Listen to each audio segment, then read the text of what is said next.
My name's Rich Hayden. I own Virtual Reality Racing Club. We're here at Goodwood Festival of Speed. I'm here with Purple Sector Performance, which is a race driver training, all levels, club championship, all the way up to Le Mans level. What we do is we help them out with race simulation and driver coaching, and we do that using our SimRace Pro simulators, which you see behind me. They're really high-level simulation, and we use virtual reality to make sure that the immersion for the driver is as best as it could be, and giving them the accuracy to be able to follow the right lines and be as accurate with their driving style as they can be. One of the things we use with that is the HTC Vive Pro headset with a real high resolution. It's fantastic for driver training. It's the only way to drive a racing simulator. The average speed improvement or time improvement for a driver, a pro driver, going from screens to VR, is minimum is 1 second a lap, and the average is anywhere between 1.5 and 2 seconds per lap.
Hammerton. Donald bounces there.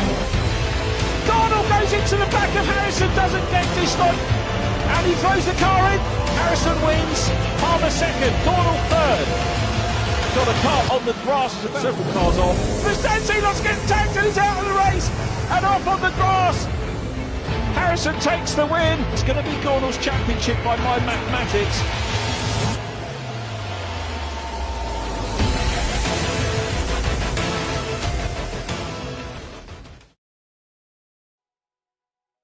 Morning everybody, and a very warm welcome to the official mini challenge eSeries with Virtual Reality Racing Club. Richard John Neal in the commentary box, and virtually but safely socially distanced alongside me is Josh Stanton. Josh, big welcome into the comms box, and you've got a much better picture than I have, fella. Thank you very much. I'm looking forward to watching some good racing. For the people watching, just a little bit of background for you. You're actually a mini challenge racer. Yes, I am. Yeah, did last season, my first season in racing, but yeah, brilliant fun, and looking forward to hopefully getting going later this year. We're looking forward to that as well. Can't wait to commentate on you for real, but great to be alongside you in the comms box and to start to build our relationship for the season, which is great news. Very much looking forward. This is one of my favourite circuits. People often, peddle out that question, what's your favourite track? And I really do love the Snetterton 300. It's a very, very complex track, 2.9 miles, just under the 3 miles, hence the 300 moniker that Dr. Jonathan Palmer and the team put on the place when they did it a few years ago now. I forget how long ago it was, but we've had several seasons of racing now from the, what I used to think was a pretty boring Snetterton 200 circuit. The 200's even improved because you've got the little chicane to get you onto the back straight now. But it's a superb venue and so many options to use here at Snetterton. With the two, you've got the 100 circuit you could use on the inside, which you could use for school days. And there are other plans afoot as well, which I'm not allowed to talk about. Otherwise, I'd probably have to be shot. Probably would be shot by Dr. Palmer. Here's the calendar. This is where we are. We're into the second half of the 2020 campaign. This is almost like Toka World for real, because we tend to come back from the summer break to Snetterton. We have done in previous years, and it tends to be the hottest day of the year when we do so as well. So just the 4 rounds left. We're up in Yorkshire next week. I won't try and do the accent, otherwise I'll get complaints, as often we do. Then Knockhill, definitely won't try a Scottish accent. And Brands Hatch, localish to me, so normal accent for that one on the Grand Prix configuration, 11th of July. And hopefully by then, lockdown will be a little bit easier. Here's the race day timetable for those of you joining us who perhaps haven't been with us before. Qualifying 1 at 12 noon. That will be followed by the first race at 12:30. It's 20-minute qualifying. And then the results of race 1 determine the grid for race 2, but the top 10 will be reversed. So there'll be a key focus on seeing who is in 9th, 10th, 11th, 12th positions as the first race gets underway. Then we've got a little break. We've got a treat for you today in terms of the lunch break and interview with Damien Hall, one of our competitors, our furthest flung competitor, actually. He's from Barbados. And then once we've had a little break, we're going to qualifying 2. So we effectively repeat part 1 of the day, 20-minute quali, and then race 3 of the day, again 20 minutes, and the top 10 finishes from race 3 will be reversed to give us the grid for race 4. And then we say cheerio and we look forward to next week, which is how the format goes on. Big entry list as ever. I know, Josh, you've been focusing on the real world racers and the drivers that are effectively your colleagues on track. And anyone you want to pick out as being the ones to watch this weekend from your perspective and your experience? Well, Max Bird's been going well. Lewis Brown's also been going quite well. Both boys coming from Ginettas, naturally quite quick. Max Coach doing well as well at the sharp end. Be good to see some of the boys who are more new to sim racing coming through the pack. So yeah, it'd be interesting to see. Snetterton's a very different type of circuit. It's longer, a little bit more flowing. So yeah, we'll see if some boys can hook some laps up. A lot of the drivers, when you talk to them, Max Coates' quote this morning was that to get a perfect lap round here, you've got to be a bit of a machine. And he said that without realising he could have been referring to Dave Marshall, which is Dave Marshall's nickname, which has been picked up, was donned to Dave by Anthony Williams. And surprised Anthony's not with us today, so I'm sure he's going to be watching, this being his home track. And Dave Marshall, top of the championship standings there. He is on the right-hand column of our entry for the sim racers, and this is a unique championship. We've got the very best drivers from Minis, JCWs, of course, the real-world races, and then we've got some super quick sim racers as well, many of whom are keen to break into the world of real racing, and of course that's one of the prizes. I mentioned Max Coates. He has very kindly done a hot lap of the 300 circuit here at Snetterton for us. Let's take a look. Hello, Max Coates here. We're just about to go and do a lap around Snetterton. Down one gear into turn one, then keep it pinned all the way through. Heading up towards turn two on the brakes just before the board, down to second, turn it in, nice late apex, that's what we're after, ideal. Back up the gears, we're going to leave it in fourth gear for this next corner. Nice smooth brake and try and run the speed through, braking just after the board, aiming for the second set of floppy markers. Run it all the way out, just to say touch the curb. Up a gear, we're going to leave it in fifth, brake just before the first board that you appear at the right hand side. Onto the brake, down three, Agostini, really key overtaking opportunity in the lap. Next corner is called Hammerton, fourth gear, nice smooth brake again. Run the speed in, trying to just avoid the tyre stack and not hit the grass on the way out. Pop off the limiter, onto the brake into Oggies. Third gear, avoiding the sausage curb on the inside. The next corner, Williams. Small dab of the brake, run the speed through, trying to avoid the tyre stack on the inside and track limits on the way out. Up a gear. The next corner, Brundle and Nelson, taken as one, left and right under the bridge. We're going to brake at the first board and then bleed out the brake as we come through to try and maintain a bit of car speed. Back to a little bit of power, onto the brake again, down a gear, just avoid the sausage curb on the inside, let it run all the way out wide. The bomb hole, flat out in one of these cars on the game. That's it as we come through, and then into Coram and then Murray's to finish the lap. Run the speed in, little lift, down to fourth gear, bring it back through, little brake. Important to get a nice exit to the last corner, get it all nice and smooth, and away we go. Not a bad lap. Hope you've enjoyed having a ride around Snetterton 300 with me, Max Coates. We'll see you in stream. Bye.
Simply Race back open, incidentally, on the 4th of July. So I won't say born on the 4th of July, but if you're bored on the 4th of July, then get yourself along and get started on your post-lockdown racing activities. As we look at Max Bird heading down into the Brundle-Nelson complex. I really do love the camera angles here that you get. This is one of the great things of virtual racing, is that you get some superb shots. And if you were looking at setting up your own company and money was no object in camera positions, you could just glean so much from watching these. So Max Bird, due a little bit of good luck here. I'll tell you what, Josh, he's had so much bad luck. He's really deserving of a break, and I'm hoping that we're going to see Max up on the podium at some point this weekend, if not very close to it. He really does deserve it. By the way, you need to keep an eye out for the Bird family on social media, which I think you're looking after for us today. I am, yes. I'll be looking for their comments. He's got lots of support out there as Max, but yeah, he's definitely due a good result this weekend. He's a quick driver, and he had some bad luck in the real series as well, in real life. So we hope Max can get some good luck and get a result this weekend. He's on lap 2 and set the best out lap, so things not looking too bad for him at the moment. Now, the drivers that we're going to watch in races 1 and 2, first of all, Matt Richards. Good to welcome him back to racing this weekend. The 23-year-old Welshman, as you can see from the graphic, in the Simply Race machine, very smartly liveried. And Matt has had a brace of podia, 2 best results so far, both of them in the second reverse grid races for the weekends we had at Brands Hatch on the Indy configuration and Silverstone National. And good to see him back, and we'll hopefully have a chat with him after qualifying. There he is in the number 4 car, has a degree in graphic design and media, and 5 times British virtual touring car champion is Matt Richards. Dropped away a little bit through not being with us last week on the points, but he's going to be up there, and he has been up at the sharp end of things for the majority of races that he's been in. The scary trees there. Do you know about the scary tree, Josh? No, which one's that? Okay, so as you're going along, you go through turn 1, Riches, and then you're heading down the short straight towards the Wilson hairpin, and you can see it, and it'll be just to the left of shot. There's a thing that they call the scary tree. I think it might have been in real life, might have been pollarded or cropped, but we'll have a look for it. And I'd actually clean forgotten about it, but that just goes to show how accurate these simulations are. So yeah, absolutely. Sorry, sad anorak fact there about that. Our other featured driver in the first half of our meeting is Ryan Elliott, and he's for race 2. Ryan was one of our featured drivers whom we interviewed for the lunch break interview. He was the first driver we did for that, and he's in the Fanatec car, comes from Stockton-on-Tees. So we're going to have another opportunity to chat to Ryan, which is ace. And talking of ace, he aced it at Donington Park, taking a podium in race 2. And he has had a podium at every event so far. So really looking forward to Ryan, and I know that he is looking forward to the real racing coming back, because the Mini Cooper class will be, the Cooper Pros are going to be racing on the British Touring Car Championship programme, as far as we know, at Croft, which is his home circuit. So if he can get out in the real world, that would be, if you're interested in forming a relationship with a youngster looking to get onto the racing ladder, then Ryan Elliott, if you're based up around Croft, Ryan Elliott's the guy you need to talk to for the opportunity to get him to have his real racing debut at that meeting. And we'll have a chat with him about that a little bit later on, but I really hope that many of these sim races that we're watching will be able to use this platform as a stepping stone to get into real racing. That will be absolutely wonderful. Race 3, we're going to be having a look at Rob Butler, the 28-year-old from Cheshire, Irishman, and has done a lot of karting, as you can see from the career graphic. Multiple Irish karting champion, International Driver of the Year, World Series karting factory driver, Renault UK, Irish touring cars, and the Irish Seat Super Cup. Does a little bit of karting, and Rob has been very quick indeed over the course of the rounds. Best result, 2nd place, reverse grid race at Brands Hatch. But again, a driver who is on regular form, a top 10 driver. There he is there in the predominantly white with blue trimmed car. But very, very quick man is Rob Butler in the 74. Lives in Cheshire at the moment, and his driver coach to Ryan Dignan, who is again with us today, and who's benefited from Rob's expertise. Right, now I don't know whether Josh has got his timing sorted out, but I can tell you that machines, and it's Dave Marshall doing what he did in free practice this morning, and that is being the only driver with the 2-minute barrier here. 1:59.66 provisional pole time for Dave Marshall. And this is really a continuing story for Marshall, who has consistently had pole positions. Certainly did over the first 2 events, Donington Park double pole, Brands double pole. Silverstone National, though, we saw Jack MacIntyre, the silent assassin, come through, grab pole for the both of the events. And then Silverstone International, Dave Marshall responded to that, got pole for the first one, Jack MacIntyre pole in the second one. So very competitive between those two. And again, that's the scenario, Josh. The 2 sim lads, 1 and 2. Marshall from MacIntyre, top mini challenge racer and real world racer at the moment, is Callum Newsham. So he's 3rd, Tobin Lee in 4th, Alex Toth-Jones, as you can see, in 5th place. Any thoughts on our consistency from Marshall and MacIntyre? Well, it's just unbelievable. I think that, you know, sim racing for sure teaches you to be so exact, because there's so many other factors at play. You've got to be so exact in what you're doing, more so in fact than real life, because everyone's cars are so identical. So I think that precision, especially around a long lap here, is really going to come into play. And I really feel for Callum. I really hope he gets a result this weekend, because he had a reverse grid pole, I remember, last season, and sadly his car broke down on the formation lap. So I'm really hoping that Callum can get a result here. He's got lots of people on Facebook, on YouTube, looking out for him. Dave Newsham is watching, touring car legend. So yeah, he's got lots of fans out there, so we hope Callum can get a good result. Yeah, fingers crossed for him. He's one of many drivers that deserves a little bit of better luck. There is the Northcott vending machine, as we call it. Just to run through the prizes, if you haven't joined us before, you're very welcome to join us for the first time. I wanted to run through the prize fund that's available. It's worth in excess of £20,000. One of the biggest prizes. Now, for the top sim driver in the championship, he will win a mini challenge Cooper class race weekend with driver coaching. So we'll actually make the move into real world driving, which is a great prize. You'll get HTC Vive Cosmos Elite virtual reality headset.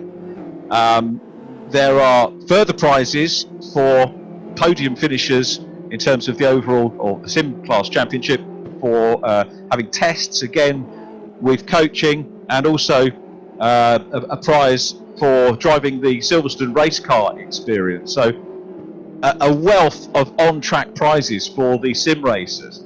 Now, what about the guys that are already in real-world racing? What will they get? Well, the flip really is what they get, and they flip over into the virtual world. So the top prize is a virtual reality racing club Sim Race Pro simulator. And Josh, I think that's pretty much what you've got, isn't it? It is. Rich at Virtual Reality has sorted me out. Got a brilliant sim, brilliant setup. I couldn't recommend it more highly, to be honest. And it's got everything you need. There aren't many better spec sims out there, and the kind of the quality of service that Rich gives you. He's always on the phone, able to help you out with technical issues, anything like that. He's brilliant. So it's going to be a brilliant prize for whoever wins, and one way to sharpen their skills for the real series. Brilliant, absolutely superb, and a big thank you to those guys for their prize. Second place, a number of simulator sessions at Virtual Reality Racing Clubs, at 12 sessions. Third prize of 2 Goodyear tyres. Fourth prize, £200 OBP Motorsport voucher. And you know, a big thank you to all of the companies and people that have put in so much into this to help out. Notably, of course, MSL Motorsport Consultancy, who we were absolutely delighted to have a strong feature on last time. You might remember we had last weekend we had Martin Jones joining us, telling us about what MSL Motorsport Consultancy do, and you'll see that branding on Alex Toth-Jones's car. Alex currently still in 5th place, but we get a change now for P2 because Rob Butler, one of our featured drivers, this is not in the script, there is no script, but if there was, how appropriate would that be? Because Rob Butler, one of our featured drivers, actually for race 3 he needs to get pole, isn't it, because he's featured driver in race 3.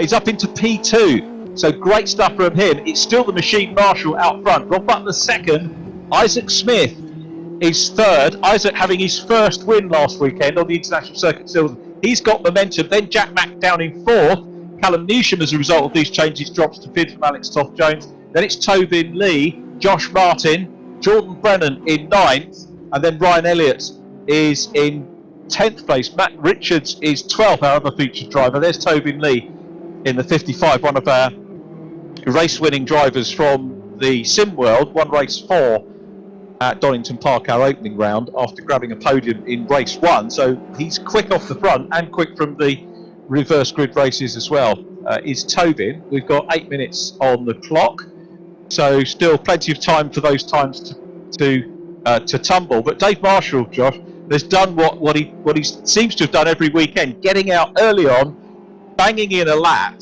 and then sort of sat back, and you can see he's actually 3/10 clear of Rob Butler. That is a great performance by Dave Marshall. I know. I mean, a sub 2 second lap around Snetterton in a Mini is, wow, it's fast. I have to say, I'm very impressed with Isaac Smith. You know, he's we did a test day with him at Donington back in November, I think it was, and he was really quick there. It was the first time out in the car, so he's got raw speed, and he's backing that up in the sim world. He had a great win at Silverstone, as you mentioned.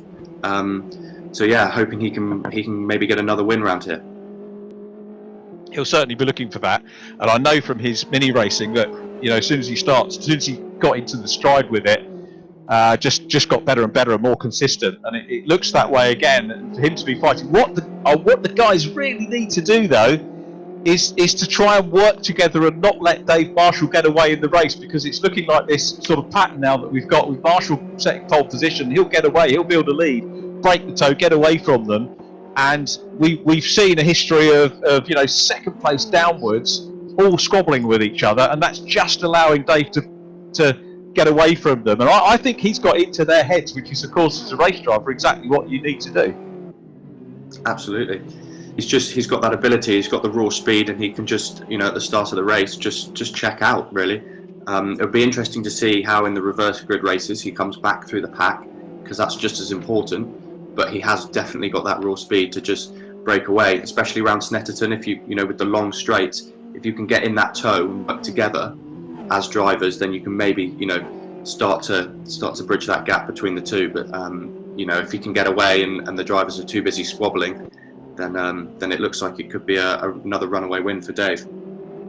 Yeah, of course, it's early days, and we think about, yeah, is he going to make a mistake in the race? But we haven't seen any mistakes from Dave Marshall. And Anthony Williams, it was prophetic, really. Anthony calling him the machine as early as round one, because he has not skipped a beat. And again, if you're looking at you know, backing a driver, and we were talking about Ryan Elliott looking for, you know, sponsors, or people.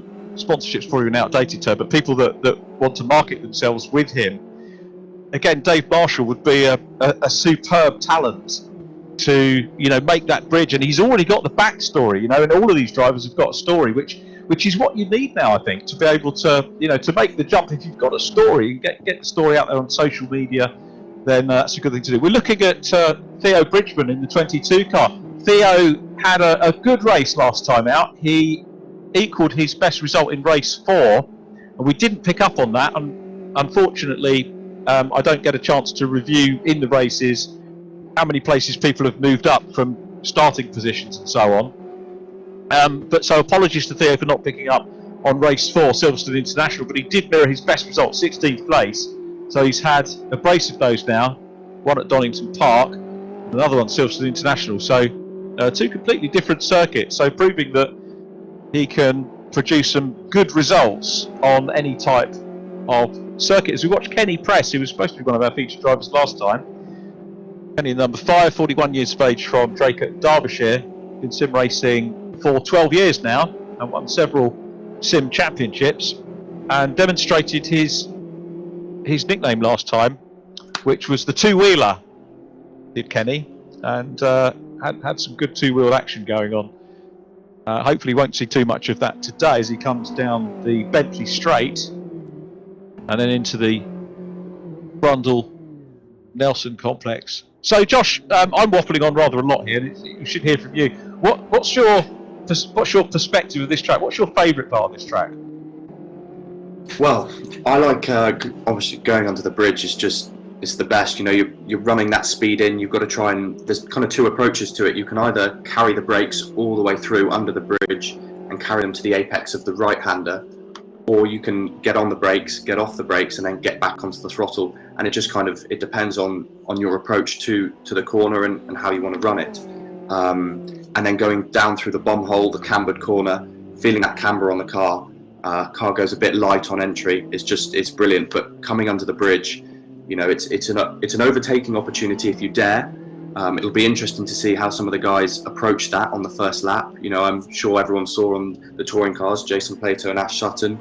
It'll be interesting to see if anyone tries to pull a move similar to that and how they approach it. But I'd say that was probably my favourite part of the circuit. It's easy to lock it in real life, easy to lock a rear there, and the car can go quite light and start to jump. So it'll be interesting to see how some of the drivers perhaps have got their brake balance and the brake bias set up to deal with that. It's going to be fascinating to watch, isn't it? It's actually a super place to go, and if I'm at a track, and obviously if you're doing live commentary, if you're doing circuit commentary, you're commentating on qualifying as we're doing today, but when you're doing TV commentary, you don't get that coverage of qualifying. One of my favourite places to watch down there, because you really get a feel for how hard the drivers have to work going into that complex. And as you say, it's one of several overtaking opportunities that you get around here. While we were talking, we had a quick look at Damien Hall in 246, and we've got an interview with Damien coming up a little bit later on in the programme. At the moment, we're looking at Tom Williams, and one of our sim drivers has had a couple of top 10 finishes, and other than that has been just knocking on the door of top 10s. Comes from Gillingham in Kent, and has done a little bit of on-track work, should we say, in terms of Team Hard and Want to Race scholarships. So he's a driver who wants to make the move, if possible, into real-world racing, and certainly impressed us with what he's done here so far, as has Luke Kidsley, who we have a little bit of focus on now. Luke getting his first win in the series on the international layout Silverstone last weekend, and what a win it was. He got away, he started 10th, so it was from pole position that he took the win, but made a perfect start, wasn't focusing on too much on what was going behind, managed to break the tone. It was a dominant win by Luke Kidsley, and wonderful to see Luke right up at the sharp end, and grabbing that, and again adding to the number of different winners which we've had. And that comes back to the point that you, Josh, were making, is that there's nowhere to hide here, is there? Because everybody's got equal machinery, pretty much. Absolutely, the grid is so competitive. I mean, look at Dave out front, but from kind of second all the way down to 11th, it's tenths in between. It's such a competitive grid, and it's it makes for some good racing. So I'm looking forward to seeing what the boys will put on. One of the areas where you can get maybe a little bit of help or advantage, if you want to call it that, is of course in the area of what equipment do you use. So we've got people who use different wheels or different pedal shifters or different rigs as well, or screens. So there are little subtle things there. But again, we've reviewed this over the last couple of rounds, and some people are using Thrustmaster, some people are using Fanatec, some people are using Logitech. It seems to be an even spread, and not really any big advantage to any one make as the clock ticks down. 7 seconds left. We've got Marshall and Butler on our provisional front row. Jordan Brennan's had a super run. Apologies, Jordan, for not mentioning that, but he's up into P3. Jack Mack is 4th. Then we've got Isaac Smith. So Isaac's still up there from Matt Richards. So Matt Richards rounds out the 3rd row. He's followed by Callum Newsham on row 4. Ryan Elliott next to him. And then it is in 9th place, Alex Toth-Jones and Tobin Lee rounding out our top 10 at the moment. The clock's down, but of course they will all complete the lap that they're on. The late chargers, as it were, Rob Butler, Jack MacIntyre, and in fact we've got 2 drivers now, as you can see. You can't quite see, Rob Butler is under the 2-minute barrier as well. So Butler has got closer to Marshall and did a 1:59.95, but still that 3.8 tenths gap back from Dave Marshall to Rob Butler. But this is going to be fascinating to see. Fascinating to see Rob and how he does. There is Max Coates. Now Max down in 14th. He's got work to do.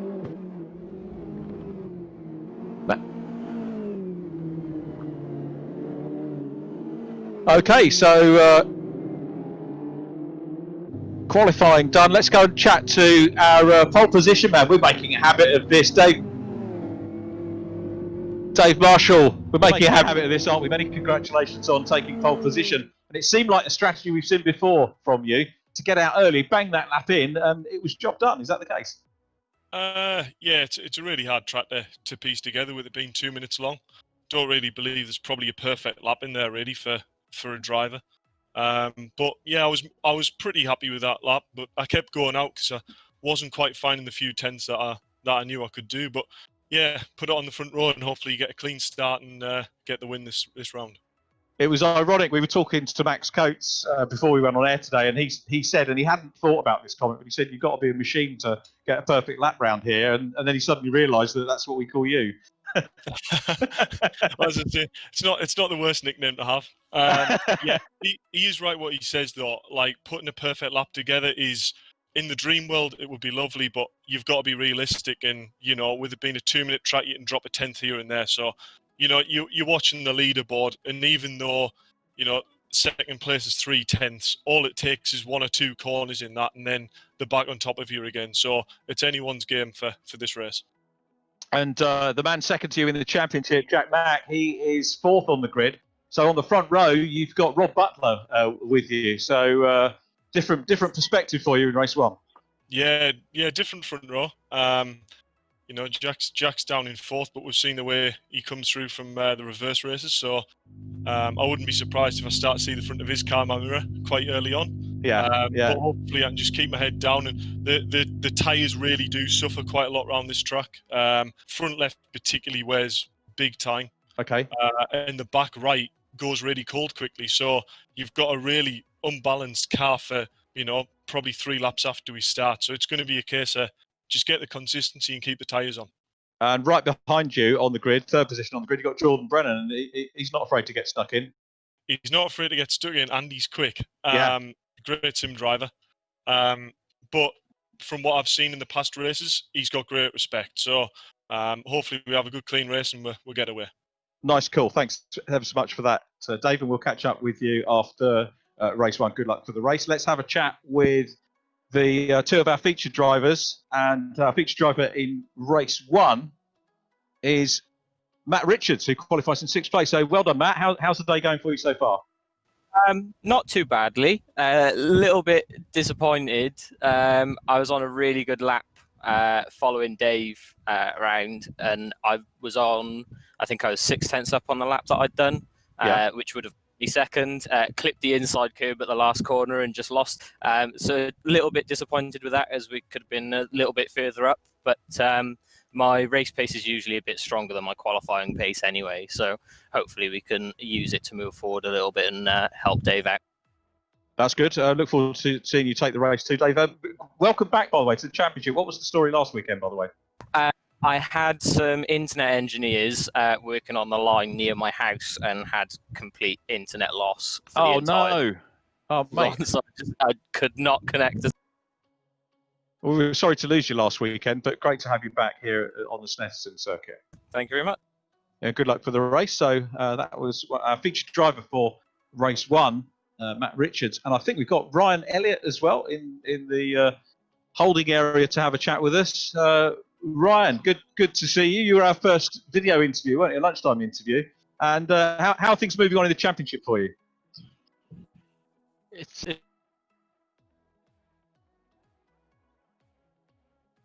Honestly, it's not my best track, not my favourite track, but I'm just happy to be in that top 10 again. Race 2s and 4s are my aim. If I keep myself in for a good reverse draw, I should be okay. Just got to keep getting them points, keep that 4th place, and hopefully catch Tobin. I mean, he's starting behind me, so I've got every chance to. Certainly wish you well with that. Yeah, it's very close championship-wise. I did give the shout-out. We were looking at you in qualifying, and I did the shout-out that I know you would dearly love to get on the real-world grid at Croft, and there is a Cooper Pro round, isn't there, at Croft? Yeah, that's the plan. We're looking to hopefully get on the grid at some point this year, get back on a track. Just trying to work out team budget at the minute, and I mean, if you want some idea of where I'll be at, well, cross the next round even in the virtual series, so keep an eye out. Yeah. Okay, well, we'll keep the mentions up for you guys as well, because we want to see as many sim drivers making the move into real world racing as possible in this fantastic mini challenge. Ryan, we'll catch up with you a little bit later on. I'm sure we'll catch you on the podium if we can maintain your 100% record of podium finishes at each event. Good luck for the race. So great to hear from our pole position man, Dave Marshall, and our two featured drivers for races 1 and 2, Matt Richards and Ryan Elliott, as we count down ready for our first race of the weekend. And it has got a slightly different complexion, as we've seen, apart from Mr. Marshall out front. He leads the championships on 727 points at the moment. Jack Mack second on 646. The top real-world driver is Josh Hislop. And Josh is on 562 points. Just having a look to see, is Josh with us today? I didn't see him on the timing screen, actually, so I think we possibly might not have him with us today, which is a shame, but it leaves third position in the championship up for grabs, and it was very tight between Josh and Tobin Lee. So Tobin Lee will be looking to go into third place in the championship. Ryan Elliott will be looking for that fourth, as you heard him say. Max Coates will be keen to make a little bit of ground as well. Here are the results that we had from the Silverstone International Circuit last weekend. Jack MacIntrye was the man who set the pace in the second quali. Dave Marshall, though, got the better of him in that fastest off the front race, with Tobin Lee second, Jack Mack in third, and then Isaac Smith, a great win in the reverse grid race. Here's how the top 10 is how the top 10 stand, and we move down to 11th position, which is Matt Richards, again one of the lads we just heard from. Luke Kidsley in 12th, Max Bird 13th. And when you quote those names, it just goes to show how competitive this championship is. Not only between the sim drivers and the real world drivers, but within class as well. So many drivers capable of taking podium or even top 10s for those that are newer to the disciplines as well. So we're on the grid, and as you can see, Max Coates in the 71 car nearest our virtual camera, and next to him on the inside line is Damien Hall, who we'll be hearing a little bit more from during our lunch break, the racer from Barbados. It was a real pleasure to interview him in the week. Once we sorted out the time differences, found an agreeable time to do the virtual chat. But what a character. I really hope that he'll be able to come over and visit us in the UK at some point. If not as a racer, then maybe as a spectator. It'd be great to see him over here. And I'm looking forward to meeting all the UK drivers in the paddocks over the course of the upcoming real racing season, which gets underway the first weekend at the moment in August. I'm not sure whether we're going to be behind closed doors or not.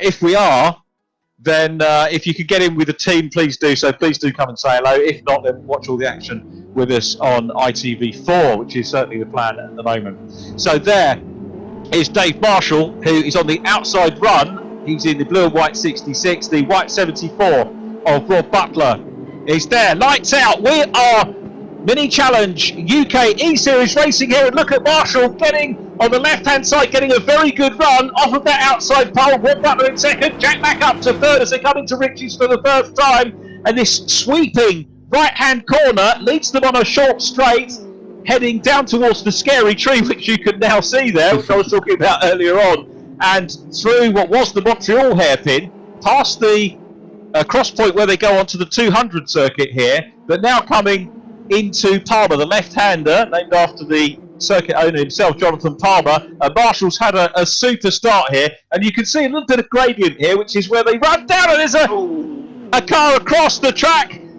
which was, I think, in the top 6. So try and call who that was a little bit later. Isaac Smith. Was it Isaac? I did wonder, being a great shout there. Well done, well spotted, Josh Stanton. So Isaac Smith having a problem as they head around through Hammerton corner, then on to Oggies. Will Fairclough facing backwards. Yeah, Will's having a little bit of a struggle, isn't he? That's a shame. He was one of our most improved drivers. The other thing I need to shout out for is that Damien Hall off as well. It is.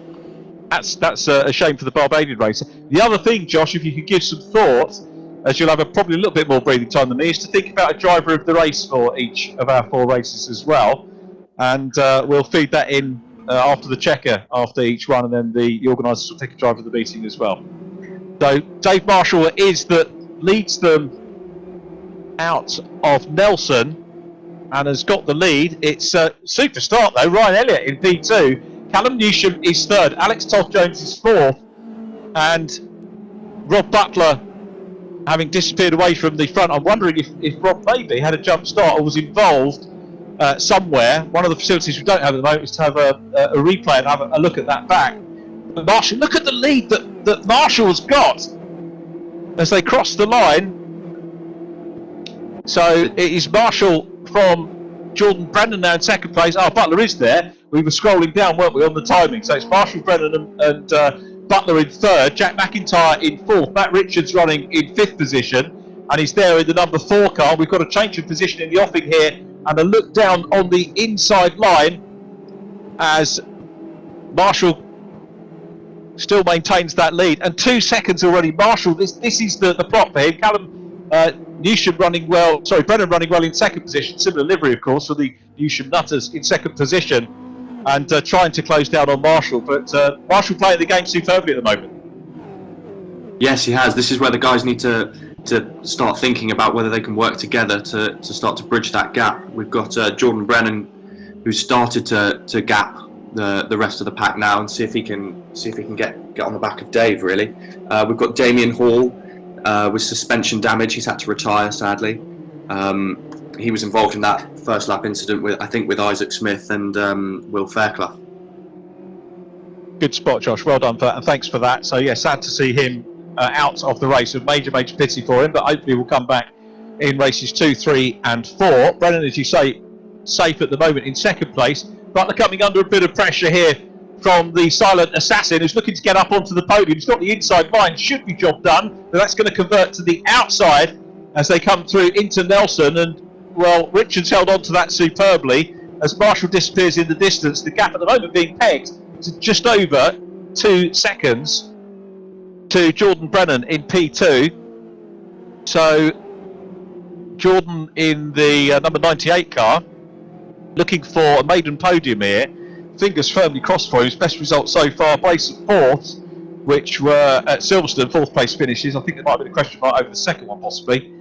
In terms of judicials, I'm talking of judicials, we'll obviously need to give a shout out to Andy Ringland, who is again our clerk of the course. We had a really good chat with Andy Ringland in qualifying last time out, and if you didn't hear that, I'd thoroughly recommend you go to the replay and just listen to the amount of work that Andy and the team do in terms of officiating in this championship. No one ever wants to be a football referee or a clerk of the course, but to hear Andy's perspective on it really gives you a huge amount of respect for the amount of work and difficult decisions they have to do. As we watch the 37 car, Jack MacIntyre still there in 4th place. This to look back from Ryan Elliott, P5 at the moment, looking back at Callum Newsham. So Callum, having qualified in 7th place, closes up momentarily under braking, has a slightly wider line there, so looking to again try and move up. But Marshall, Brennan and Butler, the top 3, and again MacIntyre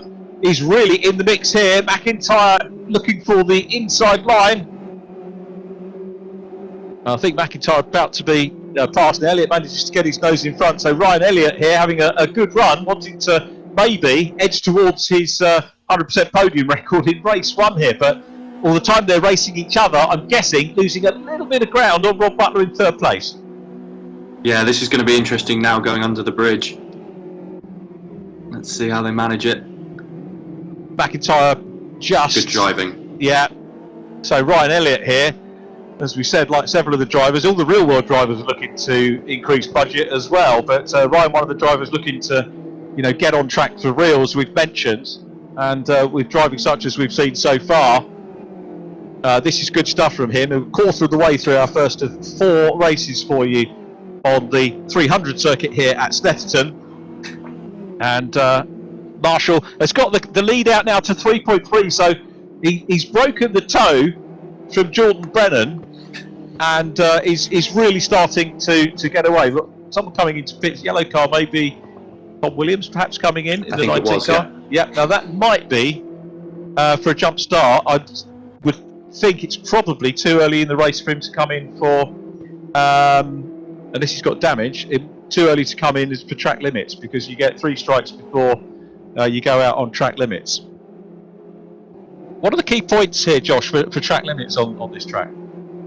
Well, the exit of the first corner can be a tight one, but it's not really penalised too much. You're then looking the third corner, exit of the third corner, there's a pressure plate there, and going onto the Bentley straight, that right-hander there, pressure plate there, and again the right-hander under the bridge, another pressure plate there. They're your kind of key areas, as well as the last corner, but it's debatable whether there's too much time to be found there. But yeah, Snetterton's a big one for track limits, and there is a lot of time to be gained there, so you've got to be very careful. And as we said, Andy Ringland and the team will be coming down on driving standards as well. The one where you come onto the Bentley Straight, I don't know if you remember or saw the touring car race, where I think there was a little bit of a problem on the outside of that one. There was a dip, and they put a great big bail on the exit, so that the touring cars and the other support formula didn't go too wide and disappear down this dip. And what made me remember it was that Gordon Shedden had a piece of bodywork or something hanging off his touring car, and he did an absolute superb piece of precision driving and walloped off this offending piece of bodywork on the bail that was there, and it saved him. It saved him getting a drive through, to come in and repair the damage. Superb piece of precision driving. One thing that really stands out from memory of having watched great touring car racing here at Snetter. This, of course, very much a feeder in the real world for all the touring cars. And you were telling me earlier on that these really do feel like, a mini touring car. Absolutely, yeah. They're so on edge. They're so lively. They're the short wheelbase. They've got so much torque. They're really on edge the whole time. And the key to getting them, the key to being fast in them is getting your rear tyres up to temperature, and then really trusting in the car. Just getting that slight four-wheel slide in the car, getting it to turn in. And then they're away. But they are brilliant little cars. They're very lively and really fast as well. Actually, they'll challenge a lot of proper purpose-built race cars out there. And in terms of the big crowds that are going to come and see these machines over the course of the year, and it's going to be compared to Clio Cup. The Clio Cup has given us some great racing over the years, but this is what people regard the Mini as a British name. And people are going to identify with it. Even if you're not into your racing big time, you're going to come and see the Minis racing. It's going to thrill you, and you're going to remember it for that fact. Absolutely. It helps massively with the drivers in terms of forming a partnership with companies, sponsorship, that kind of thing. You've got that British mark, the whole British idea behind it really helps with drivers forming partnerships with companies. But they're hugely popular. With the fans, with the crowds. There's so much attention on social media, and there will be on ITV, I imagine. So it's brilliant feeder series for any form of motorsport. Yeah, I know all of my ITV colleagues just can't wait to see the Minis on the package. It's going to be some super racing going on, and we get the mix, of course. We get the JCWs at I think 5 of the rounds, and the Cooper class at the others. So we're going to get the best of both worlds. We're going to see how the ladder in the championship works as well, because Anthony and the team have got this ladder where you can come in, race in the Coopers, and then move through up towards the JCWs. And a lot of drivers stick with the Cooper Pros, of course, which you're perfectly entitled to do, and they enjoy that racing. But such a super package overall, and a good race going on here. And I tell you what, Dave Marshall's got the fastest lap, so it's 6 points for pole position, and at the moment he's bagging the 6 points for fastest lap. Again, the only driver to do a sub 2 minute lap, 1:59.725 in race spec. Although the other drivers on their last lap showing green on the timing screen, which means that there are quite a few drivers improving as the race goes on. But Marshall was able to get into that groove very quickly and build up a 5-second virtually lead here over Jordan Brennan in P2. Brennan doing a good job here, holding his nerve. He's got a gap of 1.6 seconds over Rob Butler, and Jordan in podium position for the first time. That's going to affect his mindset. It's going to be playing on his mind, isn't it? The fact that he needs to, to get that first podium. Absolutely, yeah. You don't want to be putting added pressure on yourself during the race. It's so hard to block those thoughts out during the race. You really need to find your groove.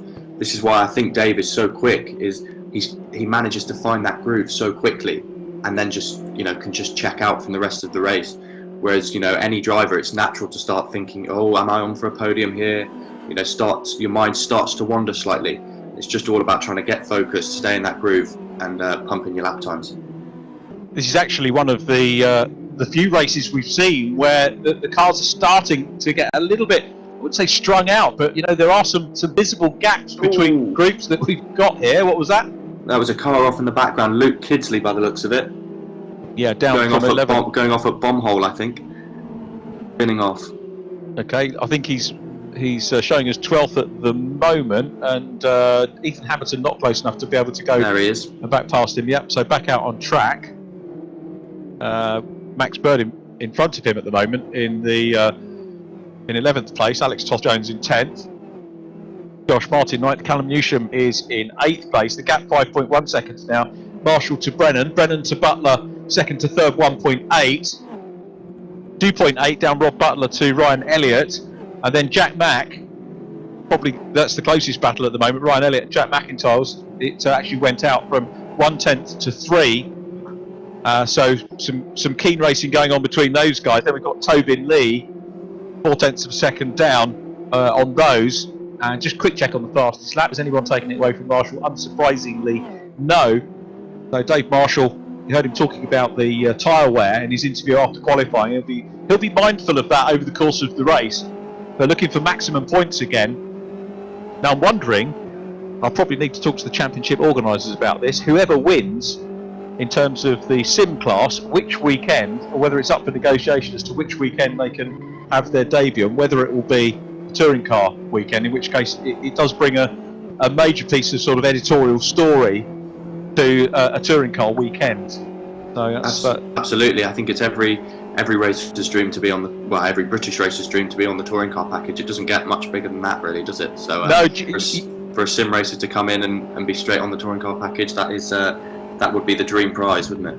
Yeah, absolutely right. And we made a big thing of saying when we're in the real world, COVID free, the touring car weekends, the average crowd size of a weekend is the same as an average Premiership football match, and that's a good marketing statistic to put out. At the moment, of course, they're considerably more because Premiership games are 0 spectators. Absolutely. Things will get back to normal gradually, and there will be. Look at this, Ryan Elliott coming under big pressure here. Jack MacIntyre, the silent assassin, having a look for fourth position. He will see, or will have in his mind, championship points slipping away from him, courtesy of Dave Marshall, the championship leader's race lead here and fastest lap. He'll see that on the screen as well. So this is going to be crucial for MacIntyre to have a look down the inside, which he does. It's half a gap.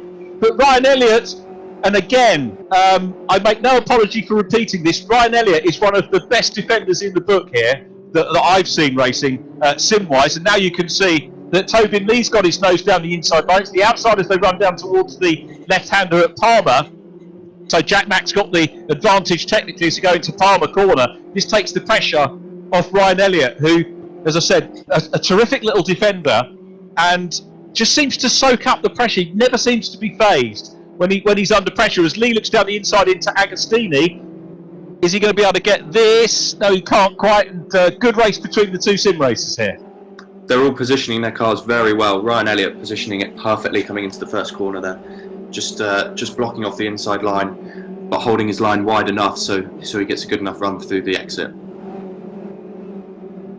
Been mightily impressed with Ryan, 18 years of age from Stockton-on-Tees, 7 years of karting, though keeping his on-track skills sharp through racing here as we look at Callum Newsham. Callum in 8th place, racing hard with Max Coates. Max has done well, he's moved up into the top 10, so race pace and progress has been pretty good so far for Max. And of course this is really, with 4 minutes to go, the time where we start to think about who's going to be on provisional pole for race 2, the partially reversed grid race. At the moment it's Josh Martin who's in 10th place, but is being closely followed by Max Bird. So there is a potential here for Max Bird maybe to sneak up, and it's going to be absolutely crucial if Max can get up that one position into 10th place as we watch Matt Richards in 17th, Isaac Smith, who had that off earlier on, and a best result here in the offing for the car at the front of this group, which is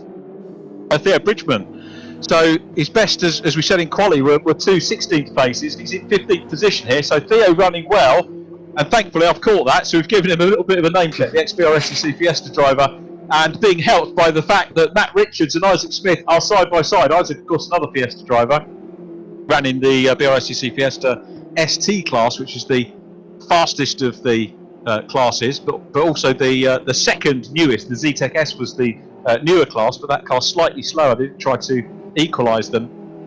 But the drivers for the overall championship stuck with the Fiesta STs over the years. But a good little battle going on, and Theo Bridgeman running now in 14th place. So super job from Theo, and at the moment on course to beat his best result by 2 places. Fingers crossed for it.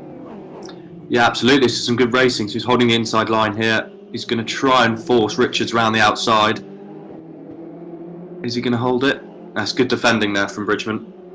Yeah, it just goes to prove you can learn your racecraft in, not just at this level, but in VRSCC Fiestas. He ran in the Class A for the older category of cars as well. But it's good racing from Theo. Really pleased to see. He was one of our featured drivers early on in the series, but it's still Marshall, Brennan and Butler out front. Jordan Brennan on for his first podium. Looking forward to that chat. That's going to be good. It'll be great to catch up with Rob Butler, who we understood had some mic problems, so we might not get to talk to Rob as they go 3 wide here, and Isaac Smith getting a very good run indeed, and he's teeing up the inside line as they go under the bridge, coming through into Brundle, got the position done. That was a classic Snetterton pass. Yes, absolutely. I think that was Luke Kidsley. I think Isaac's slightly fallen back. I think he hit a curb quite hard earlier on in the lap. But Luke Kidsley, who rejoined from the pits earlier that lap, has now managed to get past Richards. Yeah, absolutely spot on. Yeah, again, good call. Thanks for that. Matt Richards now down behind him, and Theo Bridgeman is in 16th. But again, okay, he's lost the 2 positions that he was up earlier on, but he's fighting to get better and better results, which is what this championship for him, I guess, is all about. And he's still in that 16th place. Isaac Smith down behind him. We've got 1 minute 20 and an extra lap to go. 6 seconds the gap from Marshall to Brennan. 2.5 seconds down to Rob Butler in 3rd place. Then it's Ryan Elliott in 4th. 3 seconds adrift and still defending hard from Jack MacIntyre in 5th place. Max Coates and Callum Newsham still very much engaged in battle as well. And Max Bird now has got himself onto the provisional pole. He's in 10th position, Max Bird. Alex Toth-Jones will, at the moment, share the front row with him for race 2. So hopefully we're going to get to see a little bit of Max in race 2. Max Bird, that is. Absolutely. Max will be aware of that. Max will know that he's on pole. He's clued up. He knows what he's doing. He'll be looking forward to starting on pole, and hopefully he'll be able to show some of his speed around here and get a good result. Jack MacIntyre still working hard with this group. Alex Toth-Jones. It'd be nice to see the MSL car up on the front row for that race as well, with Callum Newsham at the moment slated for the inside of row 2, or the outside here of row 2. And then Max Coates will be in 4th position on the grid, as Elliott again comes under pressure here from Jack MacIntyre, working hard as they go through, and I think he might have done enough to do it this time. He read that perfectly. Good stuff from MacIntyre. The silent assassin goes through. Lovely piece of overtaking there. Great piece of racing between both drivers. Yeah, brilliant move. Great respect shown by both drivers, which is really important, especially in a sim series. It's very easily, when you haven't got the aspect of money and all that kind of real world things to think about. That shows really good driving talent and awareness to have that respect for each other.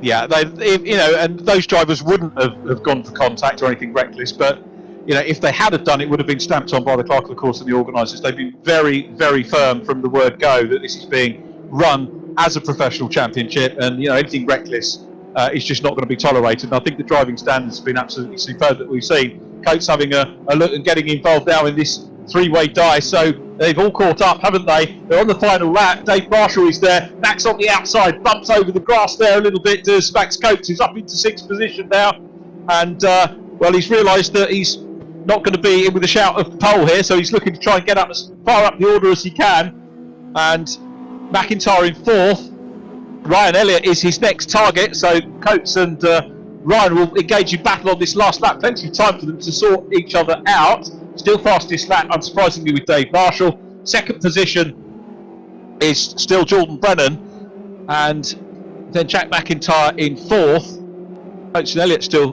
battling away.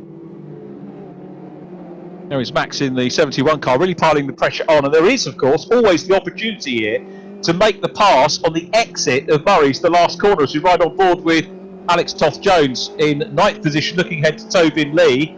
Callum Newsham up ahead of them. Max Bird will be behind this car in 10th position, and is at the moment pretty safe in 10th, because Josh Martin, who was in 10th earlier on, is 8 seconds adrift of these guys as they come down the straight for the last time.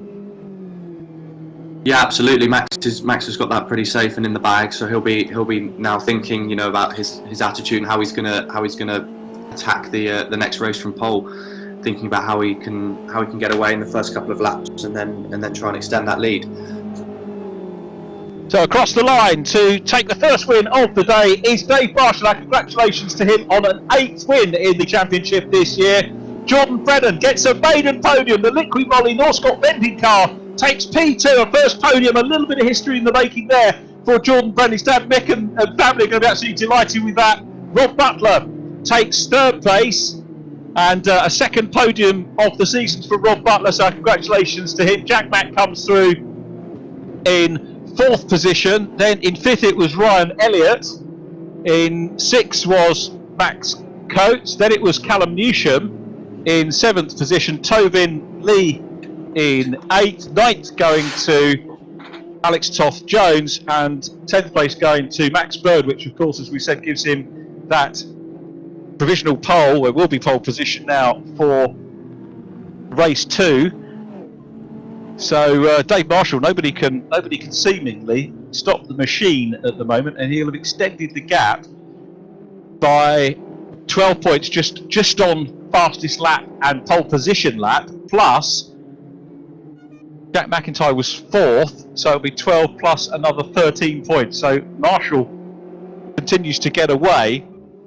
He's going to be making doubly sure he doesn't have any internet problems that we saw with Matt Richards earlier on, because that something like that, I'm sure he'd would be a major panic. And it was interesting to hear that story from Matt Richards, that he couldn't get online last time out. And where did Richards finish? Actually, down in 14th position. But there's our checker, and thoughts on driver of the race for that one, Josh? Well, I'm just actually looking on the YouTube and Facebook, and there's huge support out there for Jordan Brennan. Yep. Lots of people supporting him, and I think for me, for maiden podium in the series, for me, driver of the race would be Jordan. Yeah, I think that's a good call, because he got into that position, didn't look flustered at all, and in fact, managed to get away from Rob Butler, who certainly wasn't driving on his mirrors, and putting himself into a position where he might have been worried by Rob Butler. So that was a good race from him. Jack MacIntyre 4th. He worked hard. Again, we saw great defensive drive from Ryan Elliott in 5th place. Max Coates had a good race, coming up into the top 10, so he would be one of my contenders as well, perhaps, for that. But yeah, I think Jordan Brennan, great to see him on the podium as the cars come down into our virtual Parc Ferme. And let's go down and say congratulations again, win number 8 in the e-racing series to Dave Marshall. Dave, that was according to your script, I'm guessing, getting away, and a convincing victory once again. Congratulations, fastest lap 2.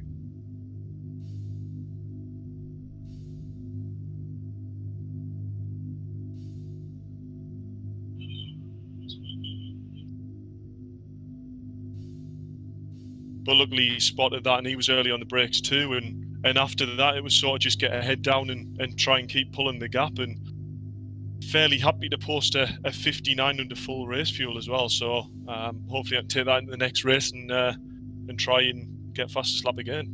You're building yourself a nice little points cushion now, because effectively you always look to whoever is second in the championship, and you've taken 6 points out of Jack Mack in quality. You took another 6 points out of him by getting fastest lap in that race, and then I think 13 points in addition to that, because Jack Mack finishing in 4th. So you're still building those points. And is there any point in your head where you back off, or is it just going for it, perhaps even in a measured way, right the way through to the end of the year? No, if in doubt, flat out. No, the thing is, Jack's always been aware of this championship, but I was in the team with him in the past, and he's always gone well at Silverstone. There's something about that track. He's rapid. I'm not saying he isn't rapid at other tracks, but that track stands out as like he is at the front all the time. So I knew if I can just keep my head down and get through Silverstone, we'll see what happens in the second half of the season. So we're back on a technical track, and back like Donington, managing to get the few tenths over the grid. So hopefully it continues. Nice one. Well done on the win. 8th win of the year for Dave Marshall. We'll catch up with you a little bit later on in the program. As well. We'll dedicate that win to Mike Yao, who's streamed this. I know it's his birthday today, so happy birthday, Mike. Yeah, happy birthday. I didn't know that. Oh, happy birthday. Thanks, mate. Nice touch. Lovely. Cheers. Thank you, Dave Marshall. And coming up, the stories are still flowing here. Maybe Dave Marshall at the top of the stack, but the stories are still flowing because we've got a maiden podium finisher, the number 98 car. Welcome to the podium, Jordan Brennan. Well done. Thank you. Yeah, it was a fairly easy race. That just tried to keep it consistent. I didn't really expect to stay ahead of everyone. I was expecting to be caught, but I was happy to be on the podium for once. It's great, and it's how much pressure is it off of you, to get that first podium? Because previous best, obviously, you've had the Brace's 4th position finishes, so we knew the pace was there, right from the word go at the start of this series. But now you're there, you're just going to keep adding to them, I guess.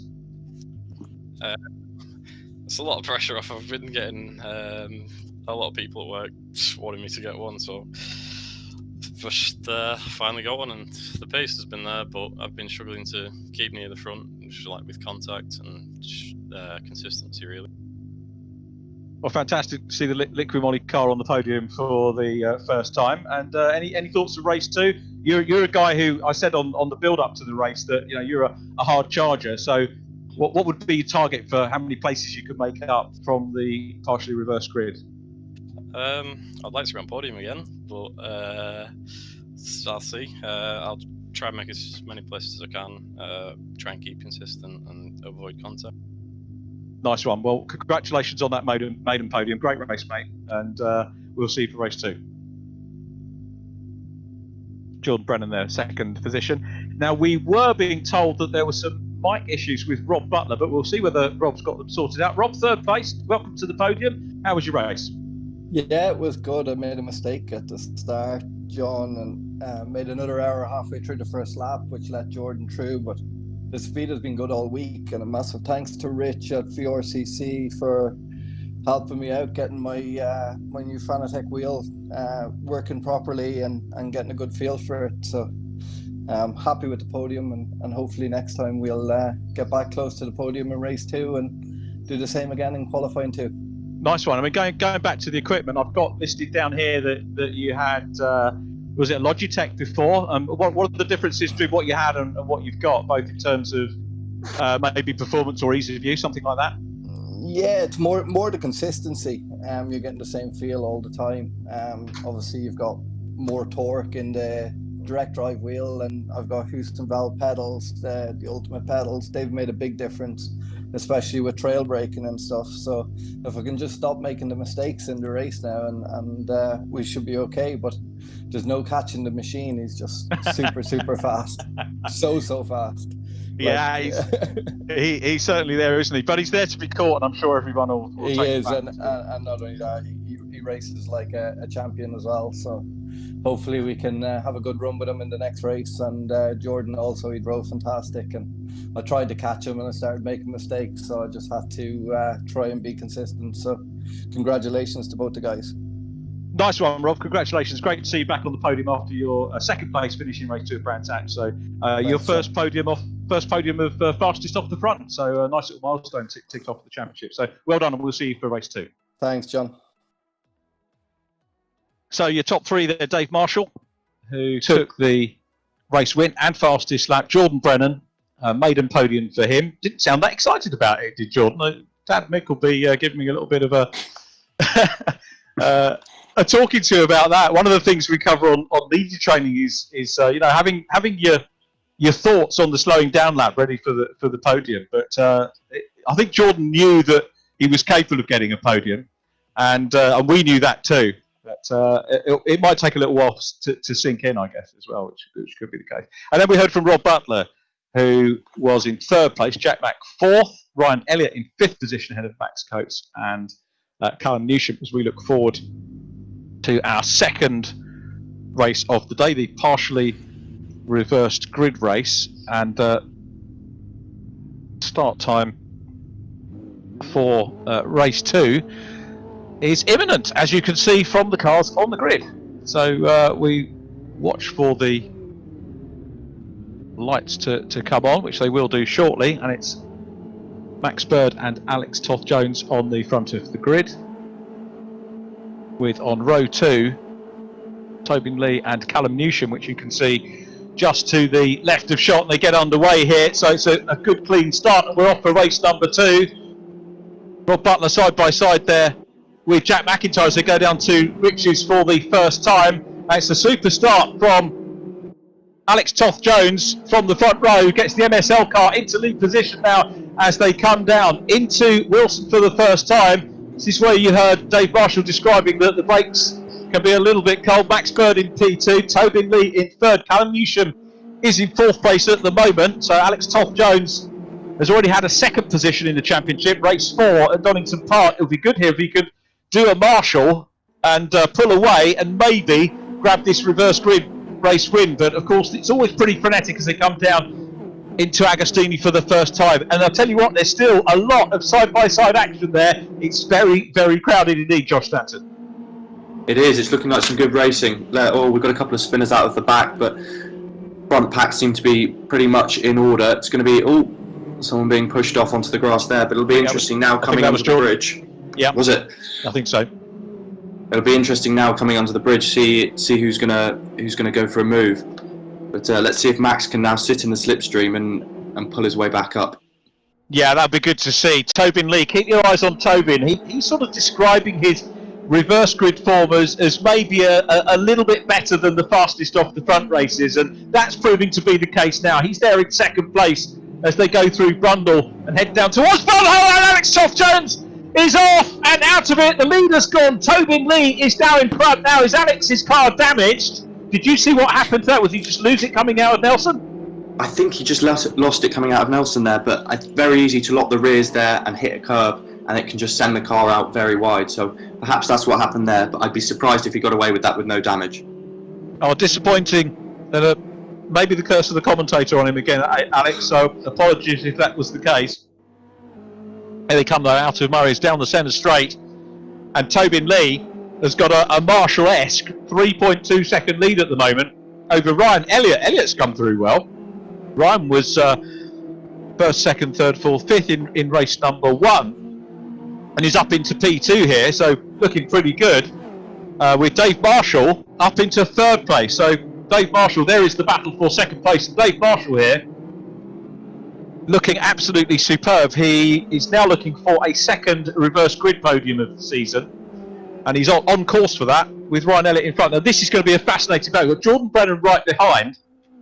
Jordan will be buoyed by a little bit of confidence from his maiden podium in race number 1, and goes down the inside of the championship leader. Brennan's going through, and he's got 2nd position, passes the championship leader. Well, it's they say 80% confidence, don't they? And Jordan Brennan will be delighted with that to pass Dave Marshall. But what we saw from Marshall at Silverstone, when Jack MacIntyre out-qualified him and out-raced him in the first one, that fired Marshall up, as indeed it would any championship leader. And Marshall is coming back. Superb racing prospect here, though. Absolutely, that was a brilliant move there by Brennan. Dave has just got back up the inside now, but it'll be interesting to see now if Brennan can sit in the tow, see if he can make a lunge now going under the bridge. Yeah, superb stuff. And we look back, you look in the rearview mirror at the top of the screen, you can see Rob Butler, who sounded a lot happier with his change of equipment as well, thanks to Virtual Reality Racing Club. And he's still putting big pressure on 4th place Jordan Brennan at the moment. So we might see, although apart from the fact we've got Tobin Lee away and out front at the moment by 3 seconds, we might see potentially the same 3 drivers on the podium by the end of this race we saw in race 1, and that again hasn't happened so far this year. Into the left hand at Murray's, onto Senna Straight, named after the late great one and only Senna, who was based here with his in his Formula Ford days. Didn't see him race here. I did see him race Formula Ford at Brands Hatch back in the day, and was actually lucky enough to meet him at an F1 tyre test. And what a character! That was when he was racing for Lotus, who of course are based up here as well.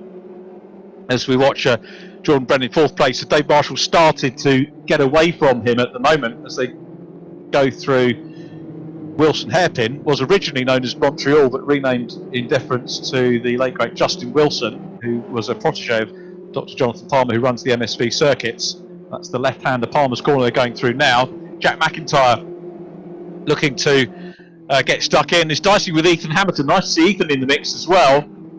And good race between the pair of them, and Hammerton on the outside line, so MacIntyre is going to go through. We've got Matt Richards coming through as well. Luke Kidsley is in behind in the black car, and then Josh Martin and Max Coates. Coates at the moment down in 11th place. Isaac Smith 12th. Max Bird back in 13th. So again, Max Bird not having the best of luck, but it will come. He will get a podium at some stage, I feel sure. Let's just pick up on fastest lap, which is with Ryan Elliott in P2 at the moment. So Ryan bagging the potential points for fastest lap. 3 seconds down on Tobin Lee, but only 8 tenths clear as we look at Josh Martin, 8 tenths clear of Dave Marshall in third.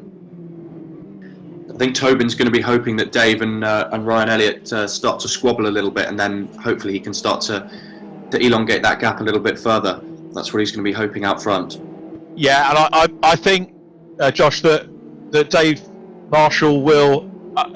He said that, you know, if in doubt, flat out, and that is a good mantra for him. But ultimately, he wants to get race finishes, because if he gets involved in damage, it could potentially wipe out 56 points of his championship lead. And whilst at the moment he can afford that, he's far too much of a professional in terms of mindset to allow that to happen in my opinion. So I think he will not content himself with second or third, but if it comes down to it, a little bit of an issue there with Hammerton and Richards going a little bit side by side and off onto the grass, so a little bit of a sort out. I think it's damage on Ethan Hammerton's car, and it looks like he is, I thought he was maybe going into retirement, but still continuing, but having lost a couple of places, Ethan Hammerton now down in 15th place. Going back to the Dave Marshall scenario, I'm reminded of the first round of the year, Donington Park. He won the 2 fastest off the front races, and the race 2s were both 11th place finishes, but with fastest laps and pole positions, he had he'd done enough work to have a pretty decent championship lead. So despite what he says about being flat out all the time, he won't take risks to potentially wipe out a potential 50-point advantage in the championship. No, exactly. He'll be very switched on. He knows what he's doing. If anything, he's going to want to work with Elliott. The two of them are going to try and hopefully slipstream each other, and then try and shorten that gap up to Tobin. But now he looks like he's managed to get up into second position, nose in front, and gets the move done by the time they get into Brundle Corner. So once again we see Ryan Elliott, who's actually on for a good result here, potential podium again. So Ryan in third place, Jordan Brennan in fourth, coming through the order and still running well. Max Coates racing hard, 8th position at the moment. Max up ahead of Luke Kidsley and looking relatively comfortable. He wants to try, and Josh Martin just going through shot in the green machine. So Josh having a good run. Just better check fastest lap very quickly. Fastest lap has changed. It's Dave Marshall now, fastest lap, 1:59.897. The machine has done it again. It was Ryan Elliott with fastest lap in the early stages, but Marshall has responded to that. He's got the fastest lap, but as we can see from the left-hand shot on screen, Ryan Elliott has not given up. And look at Elliott's nice wide line here. He still thinks he's in with a shout of taking the battle back to Marshall. Absolutely, it's some seriously good racing here. Everyone's showing loads of good respect, which is, to me, the most important thing in racing. Marshall's got the gap down to under 3 seconds now between himself and Tobin Lee, and we are just over half distance. There is the leader going through shot. Here comes Dave Marshall in blue and white. Then it's Ryan Elliott. A little bit of a gap back to Jordan Brennan. The gap from Elliott to Brennan is just under a second at the moment, and Jordan here, this would be pretty mega for him if he can get up and fight for a podium in the reverse grid race, having had a maiden podium in race number 1. Could well single him out for perhaps driver of the race again, because of the fact that he's making his way through. So what's the gap now? Lee to Marshall, 2.5. Dave Marshall is taking chunks out of the lead. So are we going to see a Marshall double? 10 minutes ago. I'm going to put you on the spot, Josh Stanton. Do you reckon he's going to do it? I think he will. That's my view. I think if Tobin can defend well, I think it'll be tight. If Tobin can find a bit more speed, and maybe if he's aware that Dave is starting to catch him, then maybe he's got some speed still in the locker. But seeing how Dave's been driving at the moment, big lock up there for looked like Max Bird. If Dave can find a bit more speed, then I think it could be Dave for the win. Marshall's last lap was a 2 minutes .494. Tobin's was a 2 minute 1.0. So there are chunks being taken out, as you say, and he's getting away now, Dave Marshall, from Ryan Elliott, as we watch Callum Newsham involved in battle with the recovering Ethan Hammerton after his off. So Ethan's still there. James Merrill's in behind them as well at the moment. James in the 88 car, one of our sim racers. Best result, 12th place, Donington Park Race 2. Only a couple of places away from his best finish at the moment, James Merrill. So I'll try and remember to keep an eye on him for potential driver of the race as we watch Rob Butler closing in on Jack MacIntyre. So good battle potentially between these two. There is MacIntyre, P2 in the championship.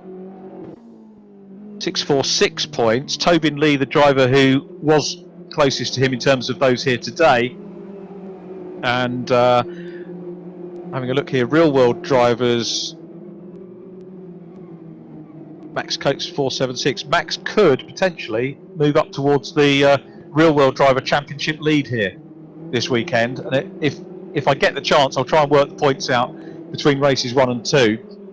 We'll certainly have them for you when we get into championship winning order a little bit later on in the year. But Newsham coming under pressure, and a little bit of contact there from Newsham, and that sends him off. Right, driver's perspective on that, Josh? I think Ethan got a bit close there and gave Callum a bit of a tap. I wouldn't be surprised if that one goes to the stewards. Some of the drivers are starting to get their elbows out a little bit. It was very unlucky that I think the curb, didn't help Callum in trying to catch it.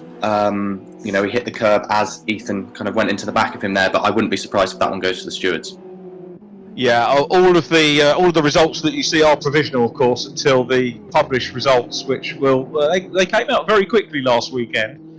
And if you were with us last weekend, you'll know that Andy Ringland has an awful lot of footage to look at, and there is a formal process which you can go through, and Callum may well avail himself of that as we look at Tom Williams on the outside line and 3 cars there through Coram. Brave move going wide on the outside at Coram. It tightens up and into the left-hander, 90-degree left-hander, which brings them onto the home straight, which is initially uphill, and then once you get over the line, very slightly down incline in towards Rich's corner.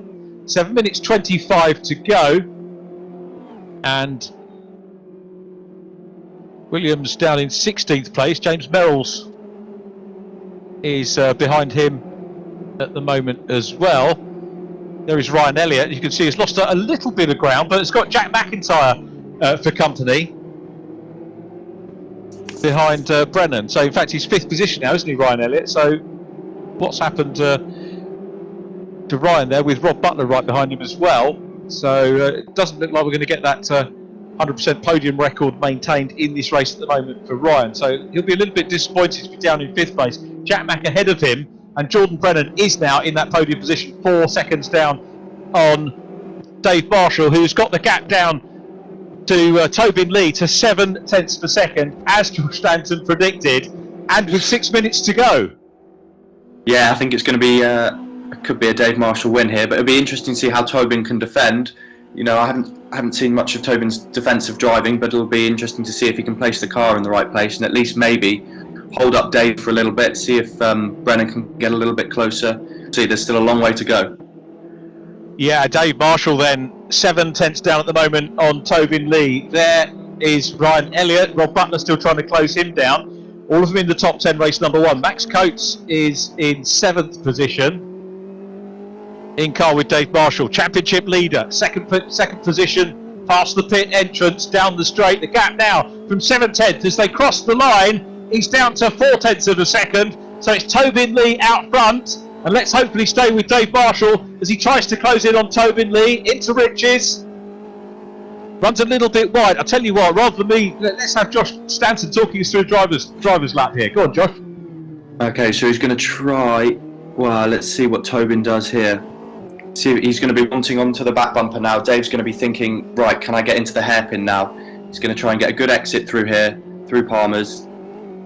And now let's see. Does he get a good enough exit? If not, he's then going to be thinking ahead. He's going to be thinking, right, where's my next overtaking opportunity? Is it going to be going down under the bridge? Is it going to be through Coram, last corner? All about good exits with overtaking. You've got to set yourself up for the next corner. So I think he'll now be thinking, right, I want a good exit onto the Bentley straight, and then let's go from there. It's good stuff, isn't it, for Marshall? It's 3 tenths now, and it really is, without a doubt, a battle for the lead, isn't it? And this is what you were talking about. How well is he going to exit Williams' corner onto the Bentley straight? What sort of run can he get? He'll pick up the toe, and he'll start to maybe close in. Watch the gap on the timing screen left of shot. 0.34, 0.32, 0.31. It's coming down, but is it coming down fast enough to have a look as they come under the bridge? It goes out again, but now it's down to 0.289. So again, Marshall closing up through Nelson corner. This is where we saw Alex Toth-Jones come across earlier on, through Bob Hole, heading down in towards Coram again. Dave Marshall chasing hard, 4 minutes on the clock. He's got time in hand to maybe have a stab at going for the lead, and this could potentially be an historic victory, because we haven't seen a double win in terms of fastest off the front race and then reverse grid race win, and he's in good position to have a look here. Lee will be well aware that the championship leader is behind him. This is the view back from Tobin Lee's car. Uphill, now they'll switch to the downhill gradient into Rich's. Marshall thinking about it. He's not close enough, I don't think, to make the move down into Rich's, but the machine is just doing the calculations. Closes up now, goes to the outside line as they come down into Wilson, and this could be to tee up the inside line into Palmer. No, he's going to go for the run here, and maybe a little bit of contact. Yeah, a little bit of contact on the back end, and he's now got to work the outside line as they come down to Palmer. Is he going to be able to hang on to this? Lee's got the inside. No, he hasn't, but now he'll try and use the momentum to tee up the inside out of this corner. Lee cuts across, doesn't want to leave that inside line open, Josh. Good driving from Lee so far, and good attacking stuff from Marshall. Absolutely, both drivers showing a lot of respect for each other. Tiny bit of contact, but that's touring car racing. Oh, it's got him. Dave's gone through. Yeah, there was a slight nudge between the two, and Dave Marshall makes a bit of history coming through from 10th on the grid in this partially reversed grid race. It was a massive gap. It was 5 or 6 seconds just a few minutes ago, and he's chipped away, doing what he did in qualifying, setting blistering lap after blistering lap, and has got into the lead. And now it's going to be a question for him: can he break the toe from Tobin Lee? And if so, what will his winning margin be? Well, I was just going to say, this is a brilliant battle for third and fourth between Jordan Brennan and Jack Mack. Jack's been slowly chipping away, but I've been watching in the background, he's got some brilliant defensive driving, so it'll be interesting to see how this plays out. Yeah, what a great race. This has exceeded expectation. Race 1 was a good one. Race 2 has, at the moment, potentially rewritten the history book of the Mini Challenge UK eSeries here. And as you rightly said, Josh, superb battle on for third place here. Jordan Brennan looking to get a second career podium, and this is no mean feat from him, having started 8th on the grid in this one. To maintain this position, his confidence is going to be massively buoyed by the 2 drives that he's done so far, regardless of where he finishes. Soaking up the pressure from Jack Mack, second in the championship, as we again pick up with Theo Bridgeman. Theo in 13th place, could be on for driver of the race here. That again, as we said in race number 1, Theo Bridgeman on for a personal best here, so we wish him well with that. He's looking pretty good because he's got a gap of 4 seconds over Ethan Hammerton behind him as we go on the battle for second place, and the Liquid Volley car is still holding sway there. Comes out of Wilson corner, still in P3, 1 minute 13 plus a lap to go. For Jordan Brennan, I suspect he'd rather the clock was ticking down a little bit quicker. I think so. I think the nerves will be starting to hit, but he's coping really well. He's soaking up the pressure well. He's putting his car all in the right places. So he's just got to focus on his clean exits now and just try and bring it to the checkered flag.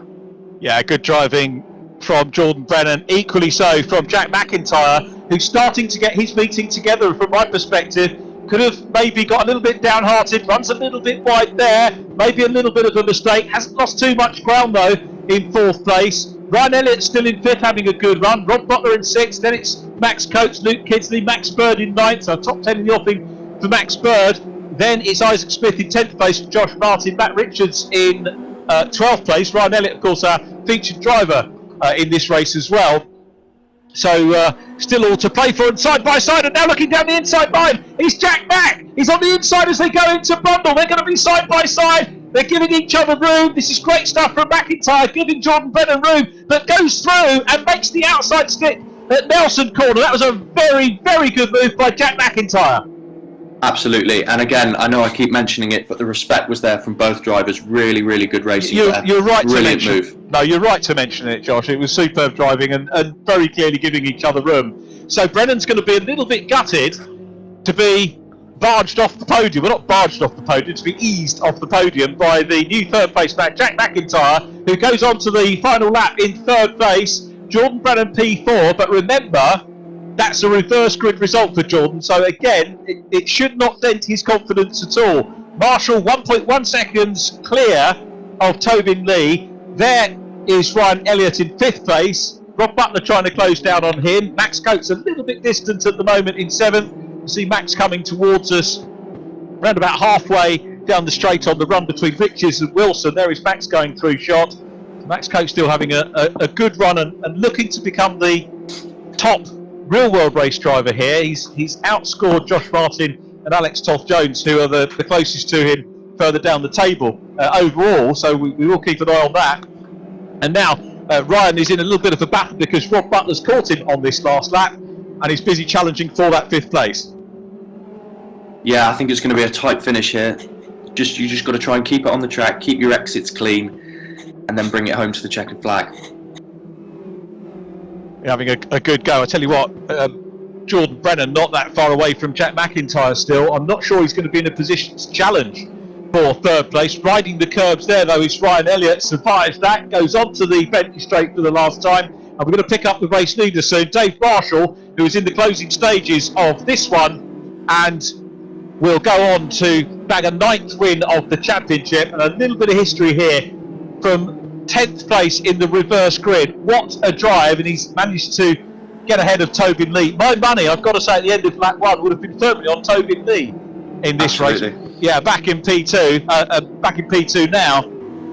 But Dave Marshall came through, maybe aided and abetted a little bit, fortune with him along the way, perhaps on the first couple of laps as he comes down centre straight and looks for the checkered flag. And it was a super drive again by Dave Marshall to take the win. Tobin Lee in P2, Jack MacIntyre is in 3rd from Jordan Brennan, then Ryan Elliott in 5th position, Ryan holding on 5th, great pressure from Rob Butler, but again good defensive stuff from Ryan Elliott to secure 5th place from Rob Butler. Max Coates 7th, Luke Kidsley in 8th, ahead of Max Bird, then Isaac Smith in 10th. So, Josh Stanton, thoughts on that? I bet you wish you were out there doing it.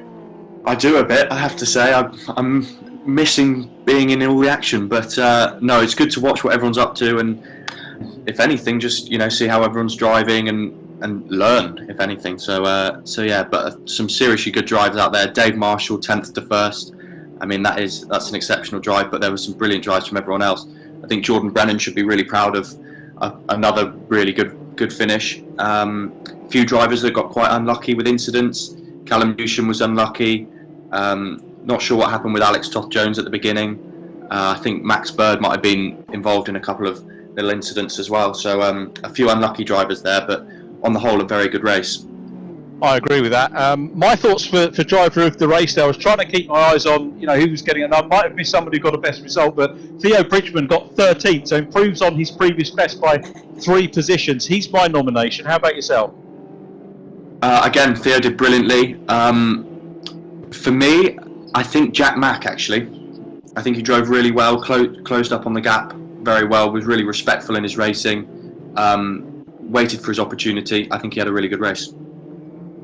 Yeah, I'd agree with that. We'll have a little bit of debate over lunchtime on who it was, but yeah, some really good performances in that race as the cars do what they do in real world. A lot of other sim races will just flick off, but again, to mirror the real world, we have a slowing down lap, which gives the drivers a chance to think about what they're going to say on the podium, and it gives us a chance to do as we've just done and have a little recount of what happened in the race. And what a great shot! Dave Marshall bringing his car into our sort of virtual type Verme for another interview, and yeah, history made. So many good drives in that one. And yeah, the stats will need to be rewritten after that. So Dave comes to a halt, and hopefully we'll be in a position to chat to us. Many congratulations, Dave. I didn't think it was going to be done, but a win from the reverse grid, a double win. Many congratulations. Oh, that was head down, wasn't it? That was head down. Yeah, I don't know really what happened first lap, if I'm honest with you. Got a really good exit out of first corner. And saw an opportunity to go down the left-hand side of the pack. They were all starting to bunch up, and to prime position once a car's boxed in there to try and get at least one position because they're not on the brakes and what have you. And yeah, came out of there. I think again 2 positions on the hairpin, and then came under the bridge, and there was cars everywhere, and managed to somehow get round the outside, and I was on the grass a bit. But yeah, wow, what a race! When you listen to this back, Josh Stanton got it right, who I'm co-commentating with today, and I was sort of saying, yeah, your quote on race 1 was to say, if in doubt, flat out. And I said, yeah, but Dave won't want to potentially lose out on 50 points, which is what could disappear if things go wrong. So I was sort of erring on the side of caution for you. And then Josh Stanton said, no, I think he's going to win this, and Josh was absolutely spot on.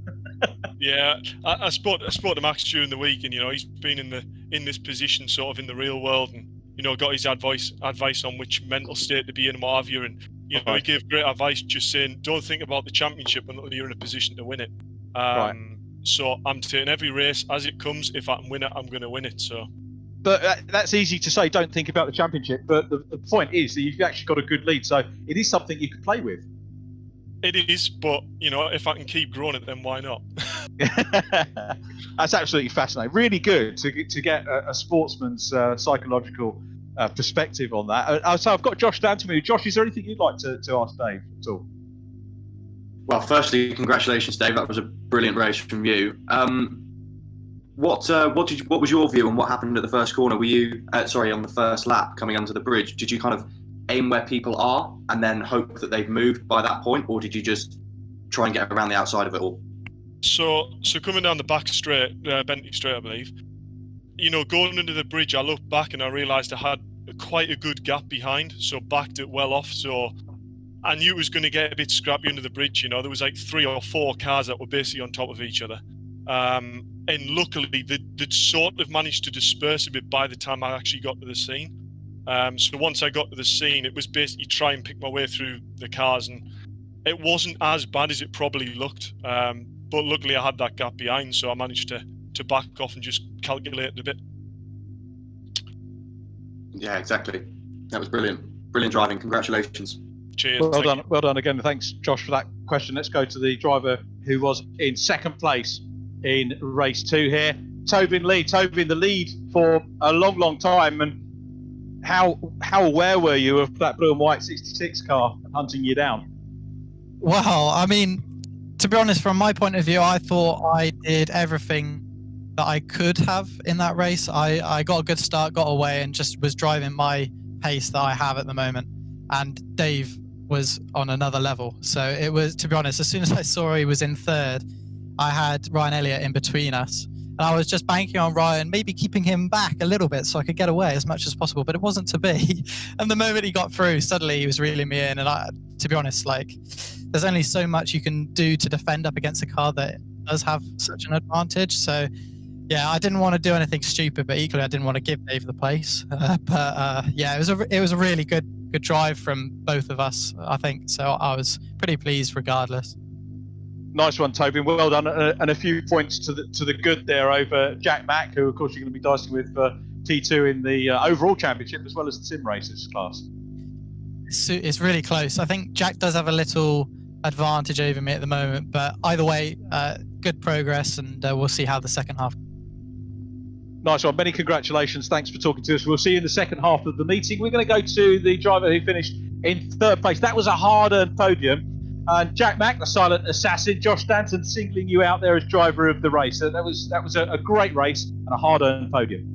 Yeah, that was really tough. I love Dave's explanation of turn 2, where I sailed around the outside of everyone who was bunched up. Well, I was in the middle of all those bunched up cars. It was like a controlled police stop maneuver or something. We all kind of slowed down, and I had the glorious view of him driving off in front of me. So yeah, got got really far behind on lap 1, maybe down to 12th or 11th or 12th, I think. But just, yeah, got my head down, tried to push through, made a few passes, and then, yeah, really chuffed to get back on the podium.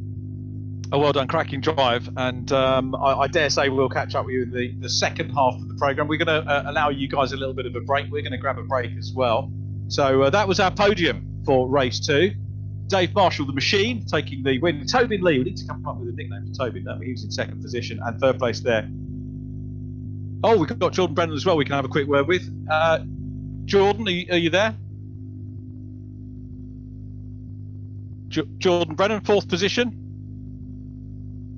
Hello. Hi, Jordan. How disappointed were you not to get a podium in that one? Quite a bit disappointed, to be fair. Had a bit of contact on lap 1, so I had damage throughout that race. So I was a bit slow down all the straights. Good performance, though, coming from you, considering that was a reverse grid race. So, you know, you're on the podium in race 1, and again, battling hard for a podium in race 2. So that really shows the form that we're seeing from you at the moment. Yeah, it was all right. I just kind of got gifted it, though, just going in under the bridge. You have to take those moments. You're breaking up a little bit on us there, John, which is a shame. But well done on the super drive into 4th position in the reverse grid race, having got a podium in race 1. Super stuff. And we'll catch up with you, the Liquid Moly Norscott car, a little bit later on in the meeting. So we're into a lunch break now. We'll be back at 1:45, so just over 15 minutes. There's still stuff for you to watch, so please stay online. We've got the interview with, someone mentioned police stop in that race. I think it was Jack Mack that said police stop on lap number 1.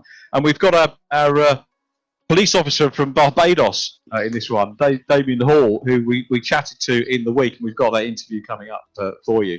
So from Josh Stanton, my co-commentator, myself, Richard John Neal, have a little break, enjoy the interview with Damien, and we'll be back with you in person in just over 10 minutes' time for qualifying 2. So please stay with us. Hello and a very warm welcome once again to the storage cupboard, and delighted to say hello to Damien Hall. Damien, hello, how are you?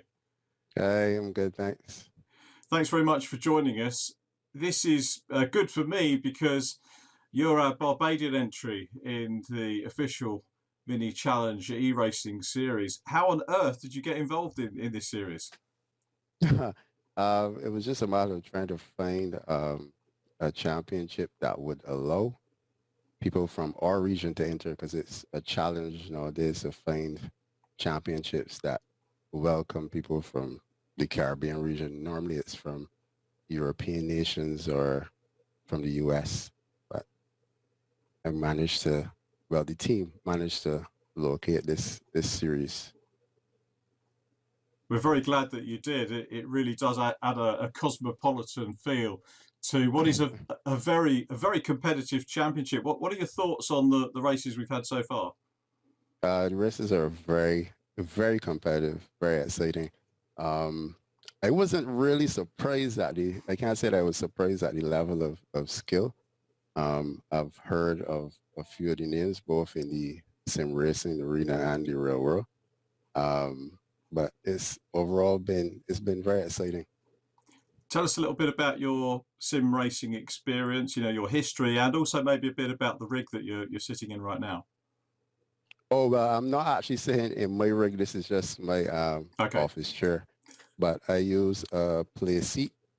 Then I use a Kinetic V3 pedals and a TSPC Racer Thrustmaster wheel.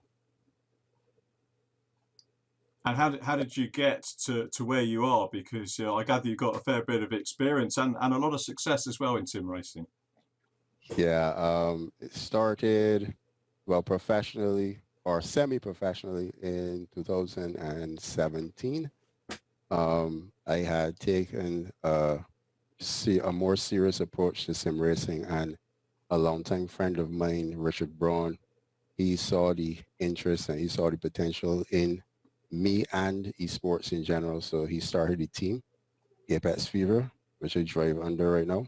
And we started to enter small communities at first, and then we went into the first serious championship that we entered was with the ACR Actual Vision, the LMP3 Can-Am Pro Championship, which I happened to win. Congratulations. Happened to win. I won that the season 1. And then from there, we went on to the Electronic Sporting League, ESL, and I captured a couple of podiums on the weekend championships in Project Cars 2. Then from there, we went on to the Race Room Championships, and I was fortunate, well, skilled enough to make it to the FIA WTCR, the Oscaro Esports Championship. I managed to be the first Barbadian to do that, to make it to an international event. And from there, we just kept going. And this year, we managed to make it to the top split of the Race Room GP.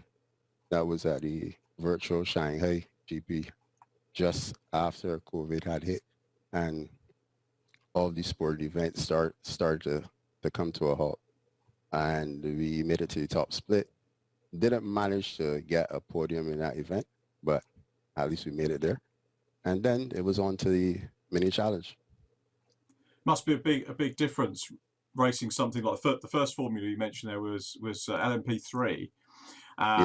LMP3 to mini challenge, completely different disciplines. How different are those disciplines for a sim racer? Because for a real world racer, there's a gulf between those two. But how do you perceive it? It has to be the same. I haven't experienced it in real world, but it has to be similar because there's a blurred line, I would say, between real and simulation.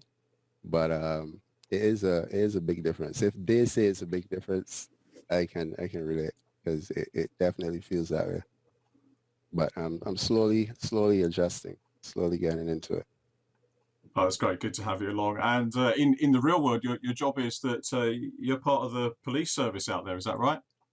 Yeah, I am working for the Royal Barbados Police Force at present. Yeah. Are they keeping you busy? What's life like as a policeman out there? Well, every day is not the same, which is what I love about it. It's very satisfying. It's always rewarding to be able to do a service to your community. And you have the opportunity to do a number of things. If I wasn't in the police force, I probably wouldn't have the opportunity to fly drones, for instance, because I'm a trained drone pilot now. A number of different fields you can get into. It's an exciting time. Exciting time to be in the force.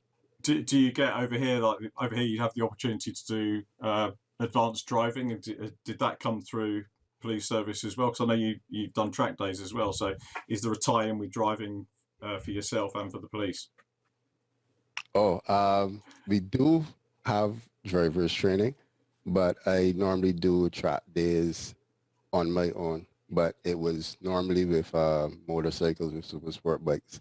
The local track used to have an open day where the bikers can go on the track and utilize the track. But I always wanted to do it further than just a track day, but finances was always a limiting factor. Yeah, it's always key, isn't it, to anybody wanting to race? And the track, is that Bushy Park circuit that you would use? Yeah, Bushy Park. Some of the people that have followed my race commentaries over the years might know last year we had a Barbadian winning the F4 British Championship over here, youngster by the name of Zane Maloney. How well is he followed out in Barbados? Yeah. Everybody knows Zane. Yeah. Tell us about some of the other drivers, and maybe also what other disciplines you can race out there. Well, there's the biggest one is rally, obviously, and another team member of Apex Fever, he actually rallies in real life, and he actually won the virtual Rally Barbados. His name is Jeremy Gonzalez. Damien, I mentioned Bushy Park being the Barbadian racetrack, but a two-pronged question for you. What international racetrack would you like to go and race at if you had the choice? And if you were an international racer, where is the nearest track geographically to Barbados? If you didn't have a track on Barbados, what would be your home track elsewhere? International track? Yeah. The closest one would be Brazil. Okay. Brazil. Yeah. And one track that I would really like to, well, there are two international tracks that I would really love to drive. It would be Silverstone, and the other one would be Spa. Okay, so we did Silverstone, didn't we, last week? So that's good. We're not going to Spa on Mini Challenge, but I gathered as well that you do tutorials on how to drive, sort of track driving tutorials. So I guess you've done those two tracks, have you? Yeah. And where can people see those? You can see them on my Facebook. It's at Copper Piston.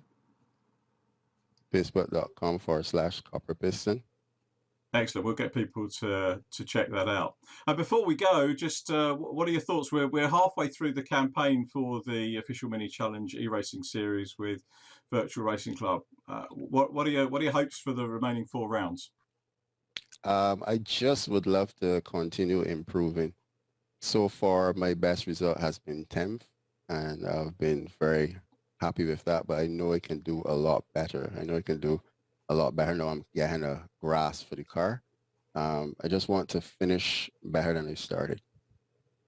I'm glad you're enjoying it. Hopefully we'll see you back for the Winter Series as well. I know there's talk about a Winter Series. And what would be even better would be to get you over here in the UK and get you some seat time in one of the cars as well. And if we can't get seat time, you'd be a very welcome visitor to any of our paddocks, and hope that does become a reality, that we do get to meet you for real at some point. I think you've got right in turn, you've got a young family as well that you're looking after.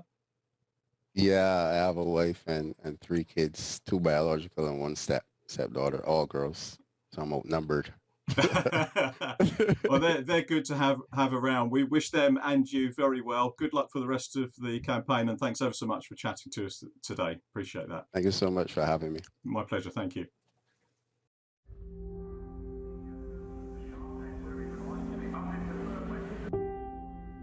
When the lights go out at the start of the race, it's an absolute fight, dogfight from start to finish.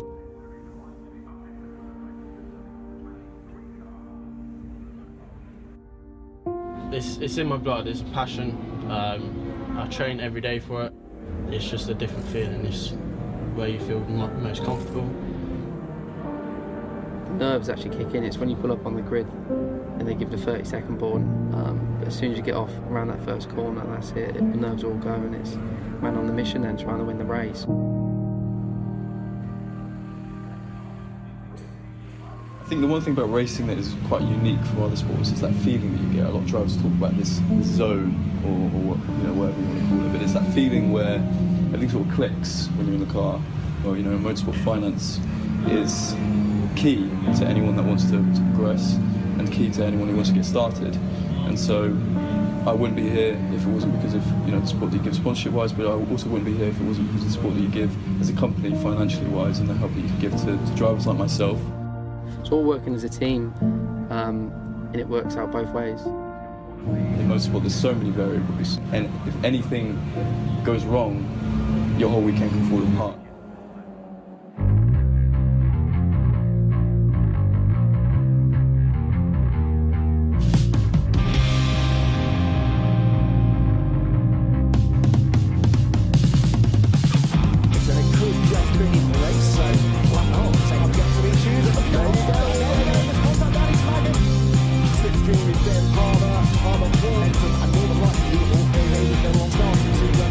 At a high level, for me, is the dream. And right now, I'm going up against the best Mini Cooper drivers in the UK at the moment. Mini's it's like a massive family. I know on the track sometimes we get heat in a moment, but deep down I think we're all here for each other. It's a mountain. When you start that journey in motorsport, it's like Mount Everest. And you want to get to that top. And you want to get to the top of the flagpole on the top of Mount Everest.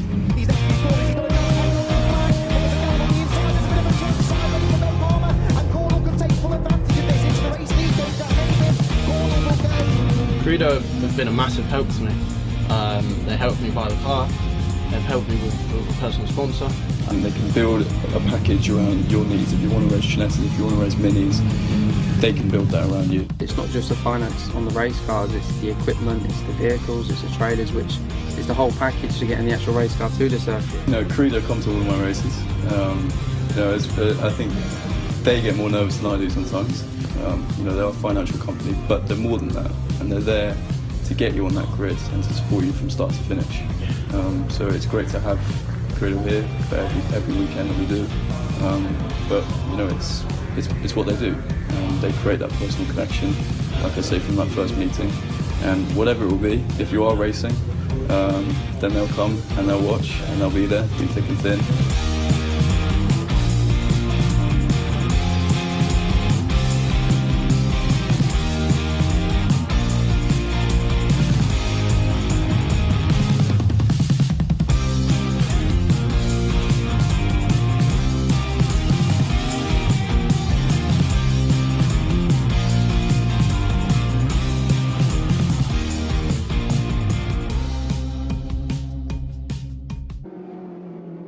Welcome back to the second half of our coverage of the 5th event of 8 for the official Mini Challenge E-Series with Virtual Reality Racing Club. Joining us in the commentary box is Josh Stanton. I'm Richard John Neal, and Josh, we had a super start to the day, didn't we, with 2 great races? There was some seriously good racing out there, some brilliant moves, great respect shown, and looking forward to the second half of the meeting. Yeah, me too. I was watching, although we called it a break, I was actually watching the timing screen that we have here. And Jack Mack, none of them took a break. They were all out doing free practice in between, and Jack Mack was quickest in that session. So it's going to be interesting to see exactly who winds up, fastest in this one. But they're all still working so hard at their discipline and putting an awful lot of effort into this second half of the day's competition. Quick look there at Alex Toth-Jones in the MSL 11 car, who was really unlucky, having had a front row start in race number 2, but had a bit of an issue coming out at Nelson and lost out. But I think would have been fancied as if not a winner, then certainly as a podium finisher. MSL, one of our very grateful and very valued backers in the championship. So Alex, hoping for better fortunes in this half of the meeting. Absolutely, yeah. And just touching on what you were saying earlier about the amount of practice guys are putting in behind the scenes. I'm a member of the mini server on my little sim setup I've got at home, and just seeing whenever I go on the sim, there's always people in there putting the hours in, getting the practice in on the sim, and it just goes to show, practice pays off. It always seems to be the drivers that are right up there at the top even, that are putting the hours in. So there's a lot of practice going in behind the scenes. Yeah, it's nice to know that to get your perspective on it. And as I'm on that server as well, not with any setup. I don't think my son would let me near his setup, but going for messages and a little bit of the admin side. And as you say, people are on it all the time, and it's a commitment. But then, as we said in the first part of the programme, there's a prize fund worth in excess of £20,000 here. This is not a free to enter bit of fun. It's a serious competition that the drivers are preparing for, and the prize fund reflects that, and the effort going in reflects that as well. Absolutely, it's a really professional setup that Rich at VRRC has got going. I think we can have a chat with him in a bit, but it's a really professional setup, and it's treated like a professional sport, and that's what's so impressive about it. The drivers are treating it like it is real racing, and that's what it is to them. So it's really impressive. Continuing where he left off before the lunch break, Dave Marshall is quickest in qualifying. You mentioned Rich Hayden. Let's bring Rich in because we're into qualifying. Rich is the race director of Virtual Reality Racing Club, and Rich, I know you and the guys have just put so much work into this championship. It's not just put on, is it? It's an awful lot of work that gets it up and running in the first place and each weekend. Yeah, hello Richard, hello Josh, and hello to everybody that's watching. You're absolutely right. There's a massive amount of work that goes into setting the championship up to start with. Wrangling in the nicest possible way, wrangling the racing drivers into getting the right information into us. getting all of the data and their race car liveries set up as well, so everything can look as realistic as possible. So that work that goes in to start with, and obviously Max Coates has been very instrumental on the marketing side as well, in getting all of that put together, and Mike Yao from Simply Race doing the stream. Everybody's put in a huge amount of work to get this to the stage that it's at. I would actually say, and I have said this on previous programmes, that you guys collectively have put a number of real world championships to shame. I'm not going to name any in particular, but actually, if this was a real world championship, I would say it's probably the best information I've had and contact with you all over the build up and in between rounds. It's been an absolutely 100% spot on job. So well done to you all. Well, thank you very much for that. I guess the thing that we've benefited from is Max, Mike, and myself. I think we've all got a little bit of OCD, so that's kind of helped us with regards to the details. One of the things that I'm passionate about is the detail and making sure that everything looks as good as it can do. Yeah, it's been absolutely superb. And the work. What's harder work for you? Is it race day or is it build up? Well, I have 3 peaks. So coming into the race day, so Friday evening, I spend a lot of time checking through all of the server content and everything, and all the data and coding in the background. And obviously, there's a lot of marketing stuff to go through with Max and Mike and make sure all that's posted out correctly. Then obviously on a Saturday morning, I have to take the server down and check everything's running properly so that we don't have any glitches. Managing any technical issues with the drivers pre-race as well, because there tends to be a few, whether we have internet issues or content issues or something like that.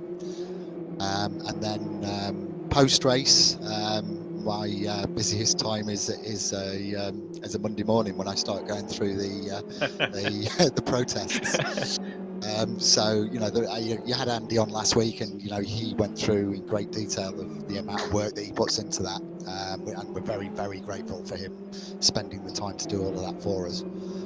But do you communicate with Andy online during the? I mean, so is Andy on during the race? And are you aware of him watching, or does he ping anything through, or does he just sort of silently watch what's going on and then feed it all through in the week afterwards, as you described? He's on all the time.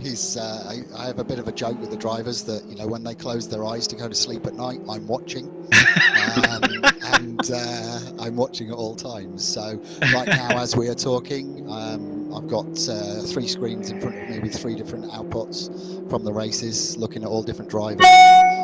I'm able to look at any angle. I can have a free camera view, rotate that 360 degrees around the car, and swap between any driver that I want. I've also got a track map with the position of every driver on the track as well. So Andy gets to listen into the voice channel. So when I'm not talking to you, I'm on a voice channel to every driver in a room, so I can talk to drivers, give them advice. Is probably the nicest way to put it. And warn anybody of any blue flags that are coming up as well. So I'm kind of there during the races to try and make it run as smoothly as we can.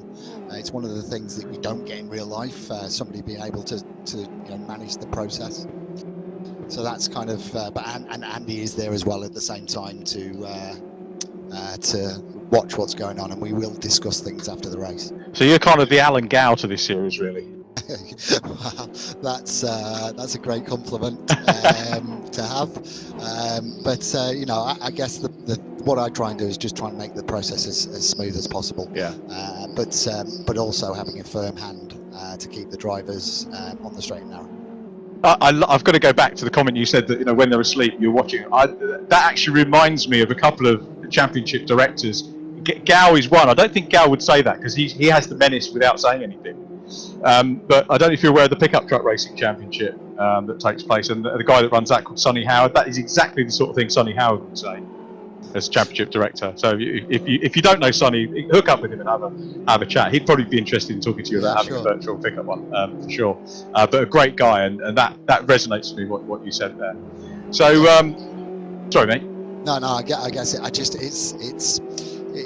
we try and keep it as unobtrusive as possible, but to try and keep everything as running as smoothly as possible, because there is we're trying to make sim racing more and more professional and move it away from gaming.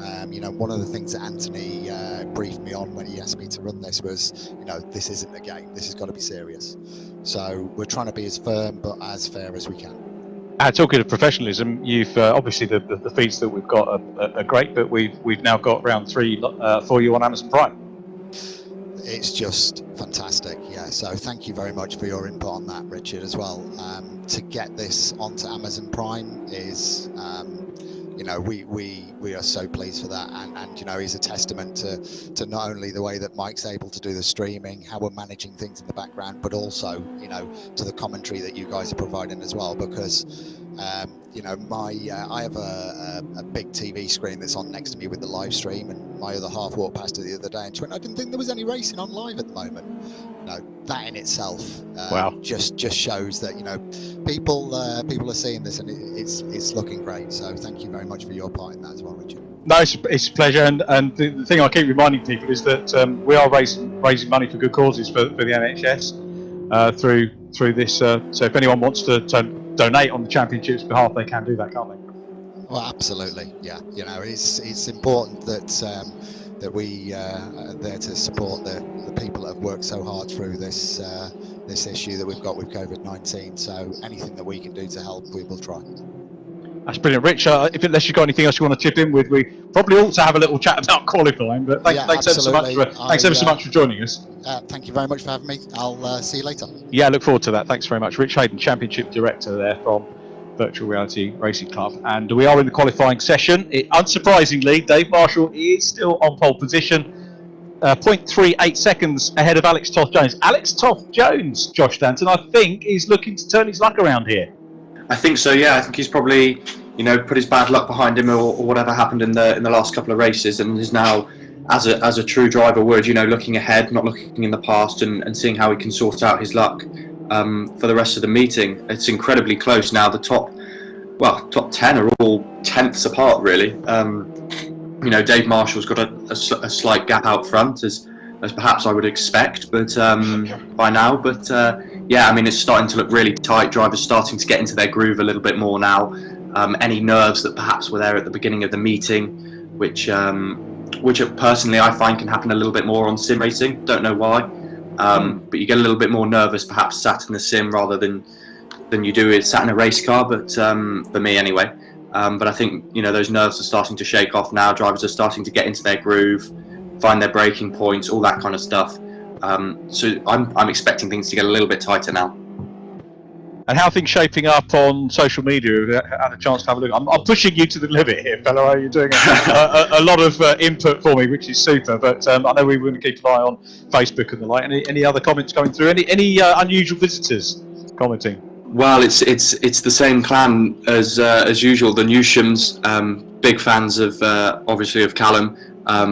So they're in there. Jordan Brennan's got some big fans.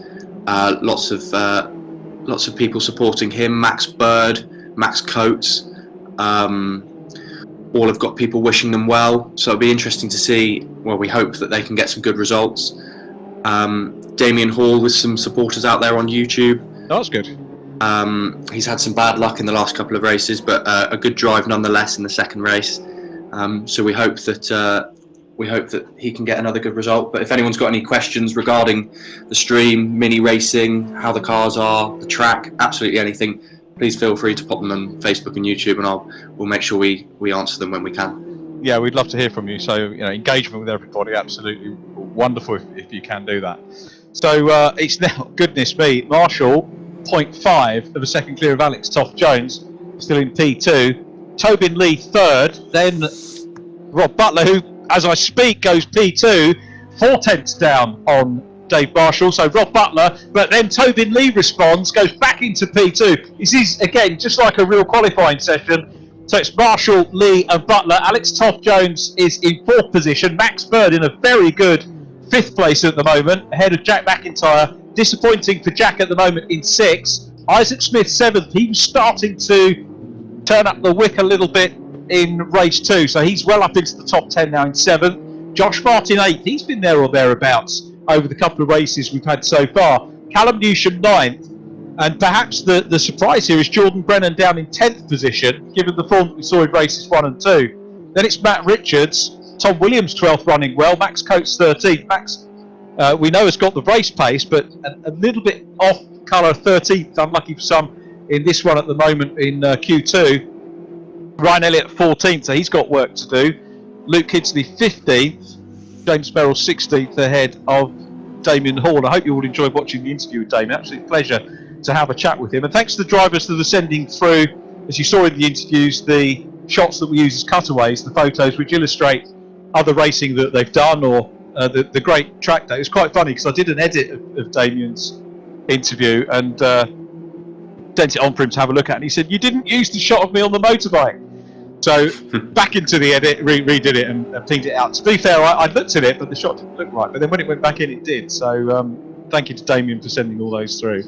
And finding out a little bit more about Barbados is made me kind of think I should be getting out there sometime when travel's okay. It looks like a place that I should definitely be visiting at some time. It's a brilliant country, really good fun. Have you been? I have, yes, when I was much younger, but brilliant country, brilliant people. So there we go. But it's so interesting. Was that a holiday or work, or? It was a school cricket tour. Goodness me! Oh, you're not one of these people that are ridiculously good at everything. Cricket and racing. Oh no! It was very much a social cricket tour. All right, okay. But you must be pretty good to have been in a side that went out there. You're being modest now, Josh. It's very interesting watching the qualifying now. Different people's approaches to how they like to set up a lap. Some people like to be in traffic relatively close to a car, so they've got something to follow. Some people like to just be completely out on their own, so they've got no one in front of them, no one to distract them. It's just them, the car, and the track. You can see now this group of cars coming through. Looks like Dave Marshall and Matt Richards both together, perhaps trying to use the tow, trying to learn off each other where they can.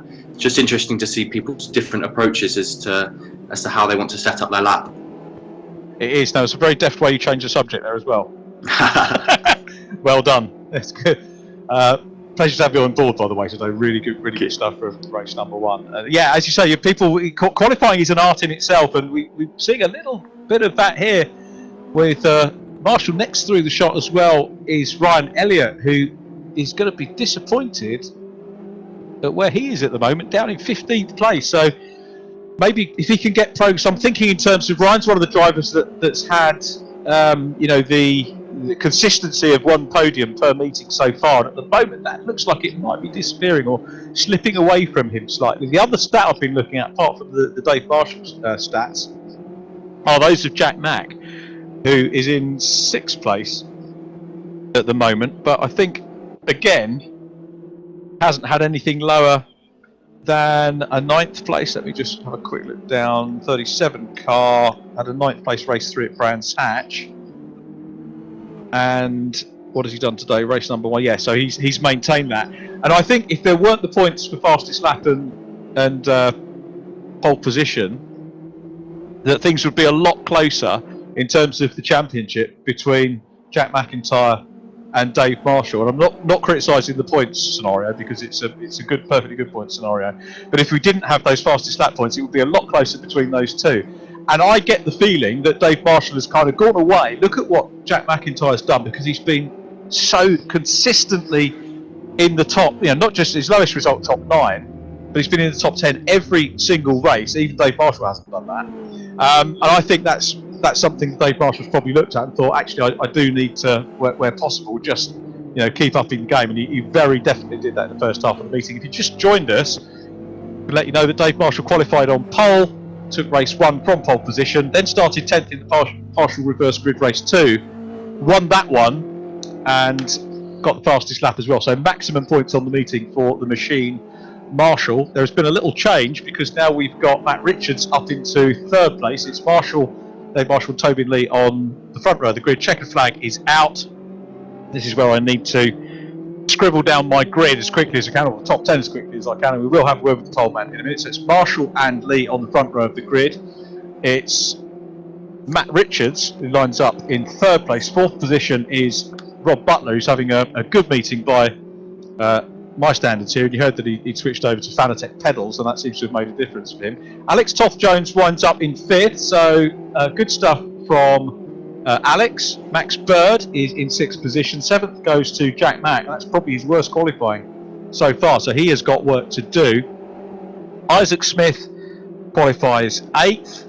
9th goes to Josh Martin, and the top 10 is rounded out by Callum Newsham, and Jordan Brennan, his teammate, is right behind him. So we're back to where we were with Anthony Williams when he was co-commentating in the first couple of rounds. Newsham and Brennan back tied together here for Q2. Brennan much further back than he would have liked to have been otherwise. So 2 more races to go. Grid now ready for our second race. Second half of the weekend and third race of the day. And it's Dave Marshall who will come around and join us, if he hasn't already done so, in the commentary box to have another pole position chat. We have a featured driver. Race 3 is Rob Butler. Actually, the featured driver of the meeting probably has been Dave Marshall, hasn't it, so far? I think so, yes. He's just really running away with it at the moment, but it'll be interesting to see how the drivers now, having had a break, or as much of a break as they can, are now going to approach the second half of the meeting. So let's go down into our qualifying part further, and well, he's done it again. Very definitely man of the meeting at the moment with the 100% points record so far. Dave Marshall, you did it again. You came out early on, ting, pole position, and you're just going to aim to drive away from everybody again. Yeah, that was. If I'm honest, that was a better qualifying. The other qualifying, I just didn't really seem to hook up what I thought I could do. That quality was a bit better, so really happy. Thank goodness it's a 1, 2, 3 for the team, which is absolutely mega. It's the first time we've done it. Oh, well done. Yeah, mega achievement by Matt Richards. I know how busy he's been on the sim stuff for other weeks. But yeah, mega effort from the team. Superb. I did notice that, Dave. Actually, was there a bit of teamwork going on with slipstreaming there? Yeah, so I came in after the second one, and Matt Richards followed us out. And to be fair, there was nothing discussed between me and Matt regarding tow. But I went for a lap, and to be fair, he hung on all the way at the Bentley straight. I was 3/10 down on my lap time, so I gave up the lap, and he went on and did he 59. So fair play to the lad. Fair. Do you find there's much time in the tow around here? There's probably not that much time in the tour, really. Maybe half a tenth to a tenth. But I think it was just helping Matt with a bit of seat time following my line. So it was probably more the actual followers around the track rather than the actual tour itself. Yeah. I see we've got... What did it do it as well?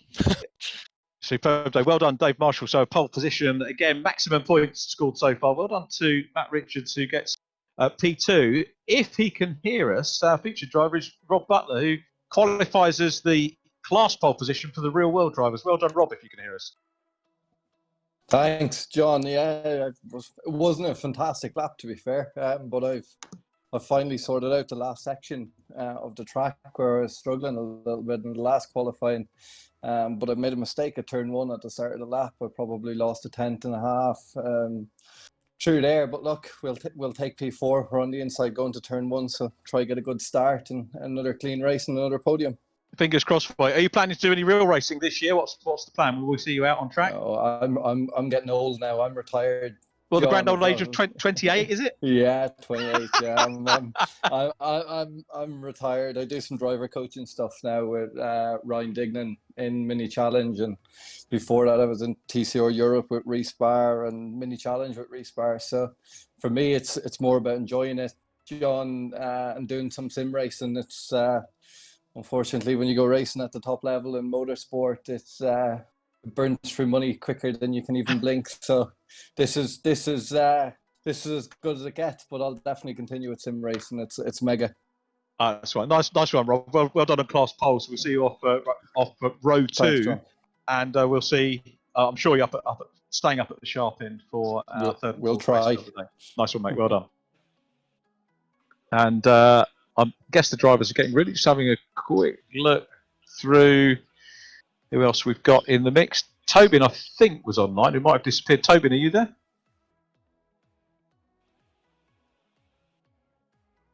Okay, so that's fine. So we at least chatted to our 2 class pole position sitters, one of which was our featured driver. So that worked out quite neatly for Rob Butler. We're going to have to sort out a nickname for Rob Butler, but shame that we won't see him real world. But money is a big issue for drivers that want to go out and have a go. And this is a super way for Rob to keep his name in the frame, as it were. Let's have a look at the grid for race number 3 of the weekend. Pole position to championship leader is Dave Marshall, and then Tobin Lee will start alongside. Row 2, Matt Richards, and the man we just heard from, Rob Butler, and then on row 3, Alex Toth-Jones and Max Bird. So we've got 3 sim races occupying the top 3 position, and then 3 real-world races next up. On row 4, back to the world of the sim lads again, and it's Jack MacIntrye with Isaac Smith, real-world driver. So again, the top 8, 4 and 4 sim drivers, 4 real-world drivers. And row 5, we have the 2 real-world drivers, Josh Martin and Callum Newsham, both mini-men, of course, fully fledged. There is the graphic, 2.9 miles SNETTERTON 300 circuit here. We've already spoken to Rich Hayden during qualifying, the race director, who's working so hard behind the scenes to put on this wonderful show that we've had the last 4 weekends, and we've got 4 more weekends remaining of the championship. Remember, next weekend's race is at Croft Circuit, so it's going to be home for the very large contingent of Yorkshiremen that we do seem to have in this. I think Max has been, I don't think he's been socially distancing, Max. I think he's been knocking on doors, getting people to come in around Yorkshire in the championship. They seem to be very well represented. I'm not sure he went to Barbados to recruit Damien Hall, but it's great to have the strength in terms of the driving quality that we've got both in the sim races and the real world drivers here. As we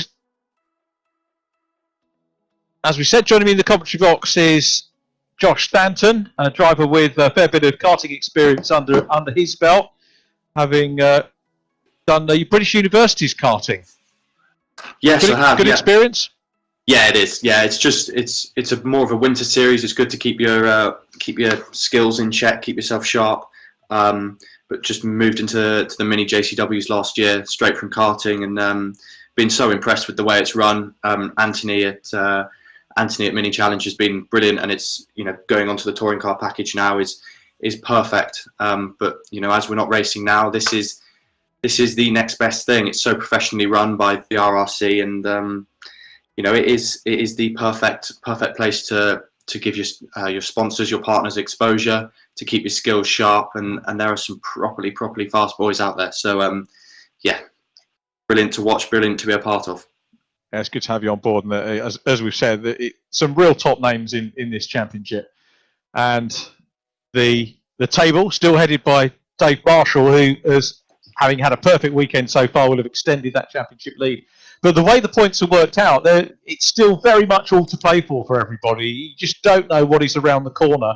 We've got 3 more big weekends to go, and Dave's building his nest egg, if you can call it that, and looking to extend the championship lead. And I'm just wondering how near the end of the season we have to work out when he's actually in with a shout tying it up. And I know that's going to be an additional headache for everybody in the championship, having to work out points race by race, plus of course taking into account the fact that all of the race results are provisional until all the footage and everything else is looked at. I think the one thing that's been evident so far is that most of the main race places, we haven't seen any judicial, we haven't seen race winners removed.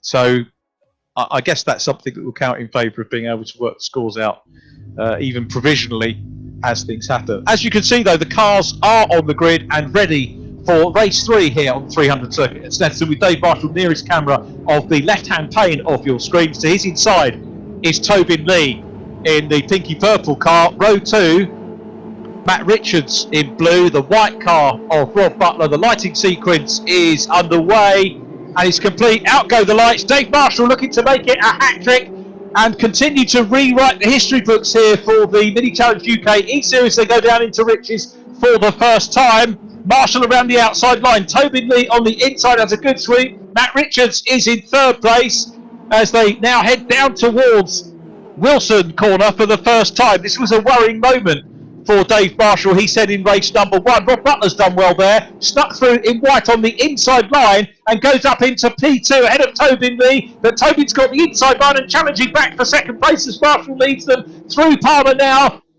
Super stuff from him. Now they come down the gradient towards Agostini, one of the potential passing places here on the inside line, and that's where Butler's teed himself up, and he's on the inside line with Tobin Lee trying to hang on the outside line. A bit of contact between the two, and that just sort of maybe gives a little bit more momentum to Tobin Lee. Whether it's virtually damaged his car or not, I don't know, but the big squabble for second position is allowing the race leader Dave Marshall to get away once again.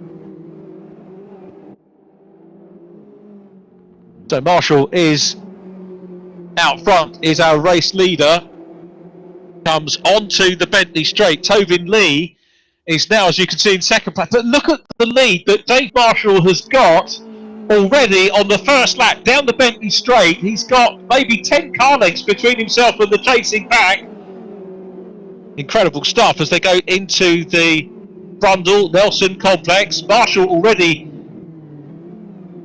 is away in the distance and looking to build his lead further and further away.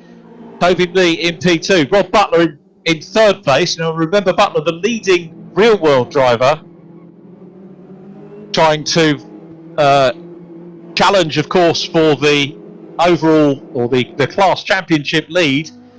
So here they come to complete the first lap, and it's Marshall out front. When we get to the end of the first flying lap, we'll get an idea as to who's got the fastest lap. And Marshall, with clear air and nobody in his mirrors to worry about here, can just concentrate on his racing line, as he's been doing absolutely superbly through qualifying and through the racing as well. Gunfight at the moment on for fourth position.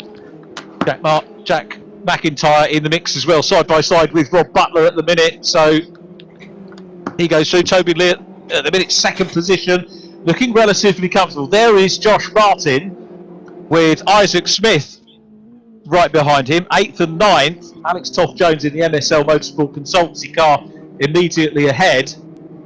And there is Josh Martin. So 8th position for him at the moment. 17 minutes left of this 20-minute race. Then they have to do it all again. Martin coming under pressure. Alex Toth-Jones looks to the inside line. Is he going to be able to make this position? Locked off camera, as it were, giving us a good shot of the cars coming through. We've had a curb cam on a couple of the tracks this year as well, which has given us some super shots over the course of the season. Good battle there with Isaac Smith and Jordan Brennan. Yeah, Jordan right to the edge of the track. Jordan's got ahead of his teammate Callum Newsham, hasn't he, here, and got the upper hand. Will be looking to try and get back up towards podium positions here. Just having a quick look down the order. Ryan Elliott down in 12th. So Ryan in the number 2 car will be looking to get up into the top 10 for maybe a reverse grid pole position some stage later on. But there is Jordan Brennan, the man that Josh Stanton was talking about. That was a much calmer first lap, wasn't it, than we've seen previously? Yes, exactly. I think the drivers have started to realise, settle down. There's no point in going for hero on the first lap. It's a long race. It's all about keeping it on the black stuff, trying to remain in touch with the people in front of you. And I think after what happened in the second race, where there was a little bit of contact, I think the drivers have just learnt to settle down a little bit. If there's a move for it, if there's a move there, go for it. But if not, then there's no need to force anything. Yeah, absolutely right. And a little bit of contact there between Smith and Brennan on the inside line as they head down towards Palmer. Is he going to get that position back? Watch for the blue car. It is Smith out front, and the Liquid Molly car of Jordan Brennan goes wide onto the grass, exploring a potential rallycross track for maybe Jonathan Palmer to open up at some stage, and his teammate Callum Newsham goes through on the inside line. So Newsham is on the up. There's Max Coates up ahead of Brennan there. Tom Williams in yellow and white in the mix as well. James Merrill's in behind too. So all of these drivers capable of top 10s, if not podia. Marshall now, by the way, is 3 seconds clear and had the fastest flying lap, unsurprisingly. What is surprising is he hasn't broken the 2-minute barrier yet. Let's put some pressure on Marshall. When's he going to get a sub 2-minute lap? That was very, just going back to what happened there with Jordan Brennan, it was very interesting. He went out onto the grass and he was aware that coming back onto the track, he was going to have grass and a bit of muck on his tyres. So he was slightly earlier on the brakes there than normal, because he was aware that using his normal braking point, he would then have gone deep, potentially locked and gone off. So it was very interesting to see Jordan being aware and getting on the brakes slightly earlier. Good driving. Nice call and good spot, well articulated, Josh. I'll tell you what, the only other driver who I've worked with who picks up that sort of detail quickly is someone who's coached you, and that's Owie. Yes, really good coach is Paul. He's a good friend, and he's doing some brilliant charity work at the moment, and I'm sure if he would be very grateful if we just mentioned that now. I think it's Hatton Hospice he's helping out, but Paul was the first guy that was in the car with me when I started racing, and I'm forever grateful for all of his help. But he was brilliant. Yeah, he's a top man, a good laugh as well. Great company. He's and a little bit of contact there. Brennan certainly seems to be in the wars at the moment. He's trying to get himself on pace with the yellow and white car of Tom Williams, and Max Coates immediately ahead of them as well. So that was James Merrills, I think, that had the little coming together with back in 15th place. Marshall now 3.8 seconds clear. And I said that I wanted to put pressure on the machine to get sub 2 minutes, which he did on lap 4, 1 minute 59.817. So good that Dave Marshall was listening. Tobin Lee is in P2, so we've actually got a mirror of the first and second positions that we had in the first reverse grid race 2 of the day, between first and second, Marshall and Lee here sort of disproving his theory that he's better in the reverse grid races because this is the fastest off the front. It looks like Jordan working at 11 tenths there, if that's possible, to try and close in on Tom Williams. Maybe a little bit frustrated at the moment.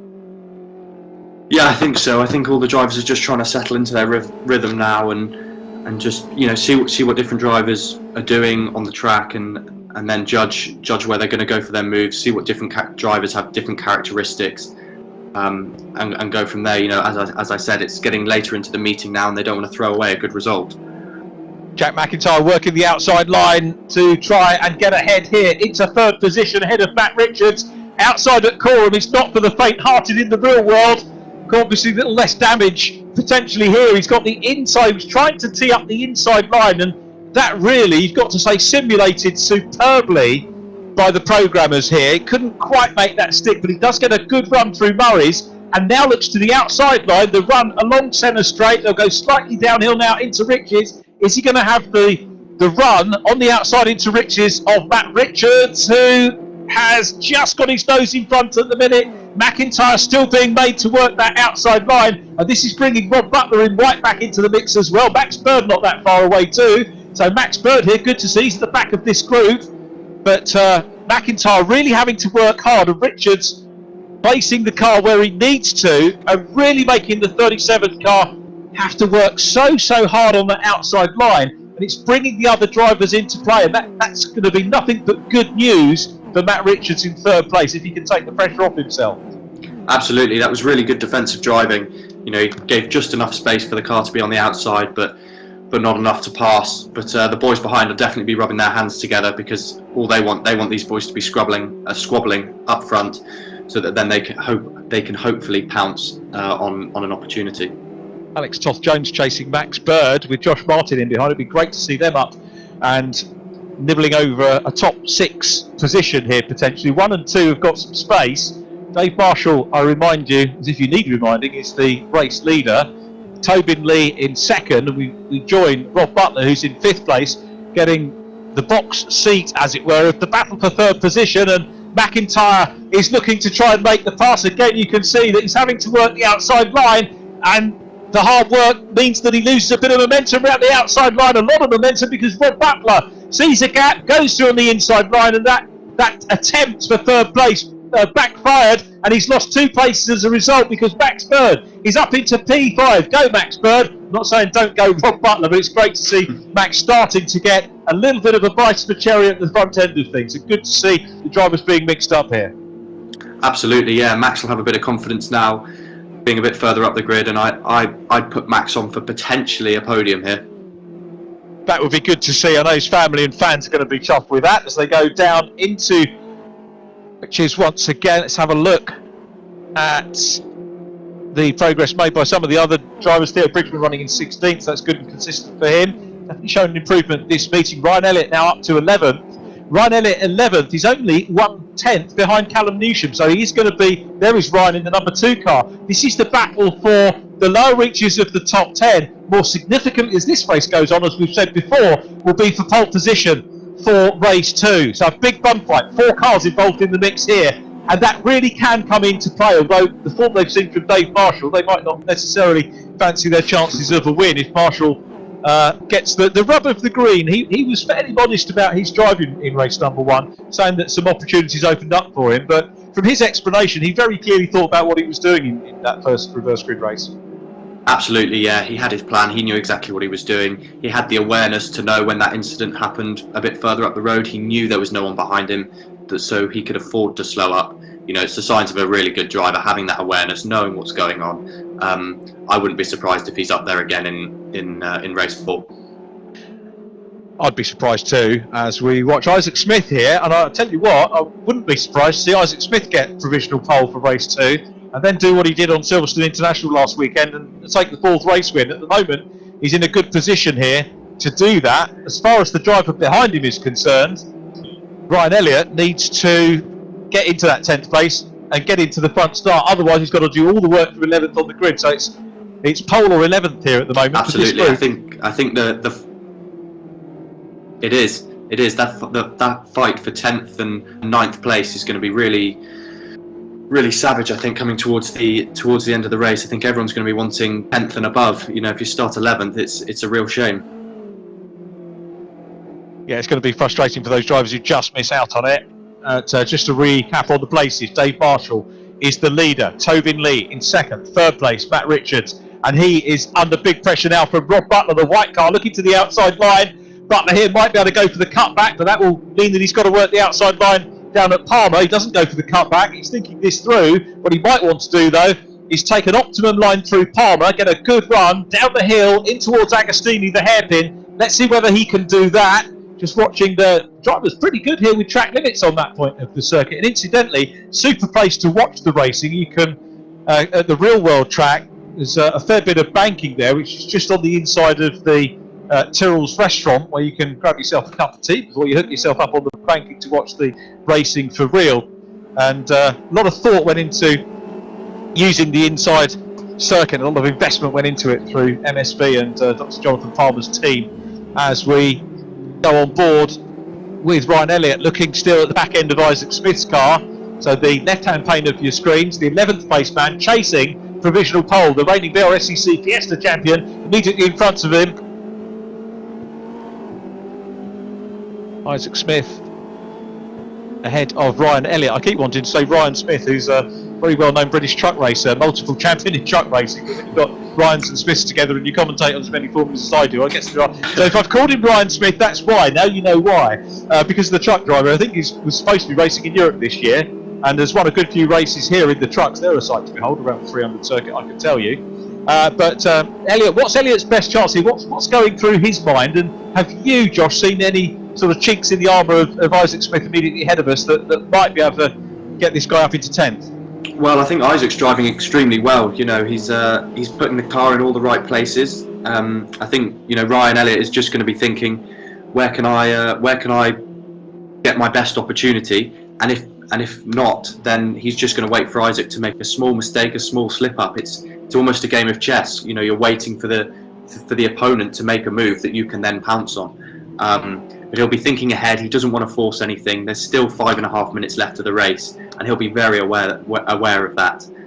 So he'll just be thinking ahead, calmly planning what he's going to do.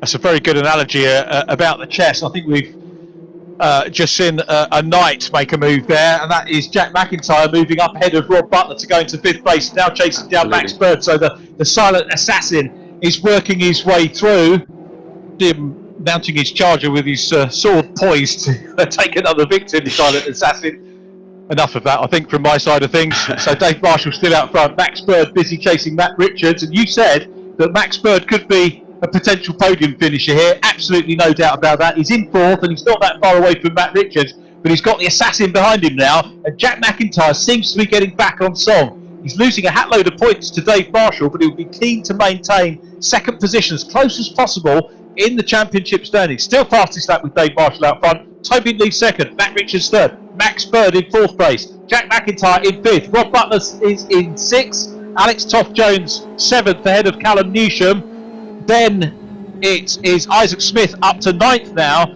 and therefore the chase for pole position for race 2. In fact, we've got Alex Toth-Jones dropping down on the timing screen, so that actually puts Ryan Elliott up into 10th place now. Yes, that's ideal. I'm just seeing if Matt Richards and Max Bird are going to try and work together to try and rein in Tobin, but it looks like they're so set on that final podium position that I think there could be a good fight coming out here, and it'll be interesting to see when these guys start to bunch up and when they start to squabble, when they start to try and pass each other. It'll be interesting to see the pack of the likes of Newsham, Smith, Butler, whether they start to join up and whether there's an incident or something. There could be a surprise podium finisher here. You could well be right. We're on board with the class leader in terms of the real world drivers, Max Bird. And, there have been a couple of times when we've been able to say that as Josh Martin gets door handling there with Ryan Elliott. Some pretty tough racing going on between the pair of them. Max Coates looking to join in as well. So there was a big gap back to Max Coates. This is exactly the kind of effect that Josh Stanton was talking about, where suddenly you get in a squabble and it means that the pack behind or the drivers behind can close in. This is what Max Coates have done. And Max, who is now up into 9th place, he's 10th again, as Ryan Elliott pops his nose back in front. But Coates is now in with a shout of that reverse grid front position, as is Ryan Elliott in 9th place. But look at the gaggle of cars behind, all fighting it out.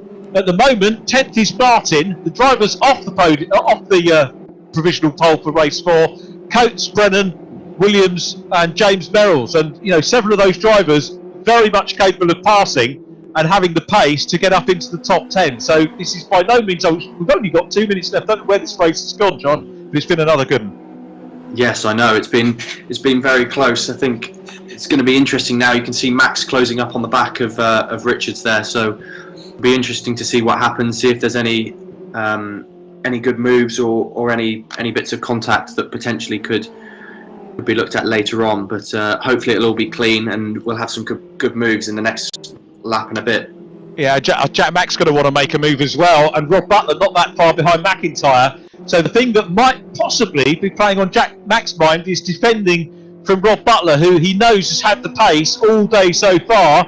Through goes the Bluebird Developments 44, still trying to close in, slightly tighter to the inside line as they go into Riches, with Jack Mack right behind him, and then Rob Butler. Callum Newsham, good to see Callum having a stronger run here in 7th place, certainly ahead of his teammate, and making the right sort of moves up towards podium positions, which we know he's capable of. And MacIntyre again, as he was earlier on in the race, having to work the outside line. He's not afraid to do that, even earlier on at the expense of just dropping back a couple of positions, and he's had to come and fight again.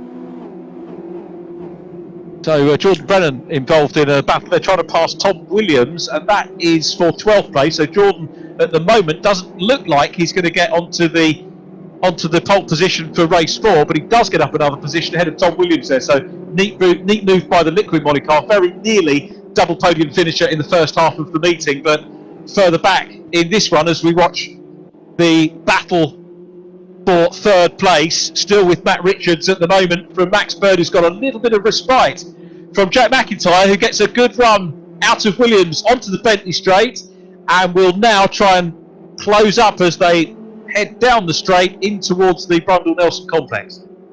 Yes, absolutely. I think any one of these 4 could potentially end up on the podium once they all start to bunch up. We've got 13 seconds plus a lap left. It'll be interesting to see when they start to fight, if anyone can pounce on that, maybe a double move or something. It'll be interesting. It will be interesting to see whether that happens, but Richard's looking confident at the moment, and his last podium was Silverstone National, as you heard in the interviews in qualifying, or as you hopefully heard if you were with us back then, had internet problems last weekend, which prevented him from getting online, but back with us this weekend and looking pretty good as he goes on to the final lap. to consolidate that third place. Max Bird is next up in the 44 car, and this potentially Max Bird's best result of the season. I don't want to put the curse of the commentator on him, but fourth position, his previous best, a brace of 7th places, and this is what we knew Max Bird could do, even up to maybe getting a podium, and he might fancy carrying a little bit of confidence forward into race 4. He's going to be not right at the back of the top 10, but maybe near enough to have a little stab at getting onto the podium in our final race, maybe, perhaps even possibly a win. Marshall's still the leader, Tobin Lee second. This has been a fascinating seesaw battle for third place, Josh. Absolutely, and I think by the looks of it, Richards might just have it, but as we said, we don't want to put the commentators cursed on. But it'll be interesting. I think Max Bird will take a huge amount of confidence from this, and I think he'll definitely be one to watch in the next one, as we just watched Jack Mack go a little bit wide there. Be interesting to see. No, I think he's got away with it there. But yes, I think Max will have a lot of confidence going into the next race, and I think he'll definitely be one to watch. Yeah, good to see. Confidence, of course, is a big part of this as they go down the straight for the last time. Dave Marshall 6.3 seconds clear once again. The championship and race leader is going to emerge from race 3 unbeaten at anything today. 2 pole positions, 3 race wins, and at the moment 3 fastest laps, assuming he keeps it all on the tarmac, which virtually he will do, I'm sure. There is the 66 car through Callum for the last time in the left-hand pane of your screen, into Murray's for the last time, and on to centre straight to take the win. Our race director Mike Lau, happy birthday Mike, is keeping a keen eye on the battle for third place, rightly so, which comes through Coram as well. And it is Dave Marshall who takes the win. 3 out of 3 for Marshall. Tobin Lee is second. Matt Richards is going to take third. Here comes Matt down to the flag. Max Bird, best result of the season for him.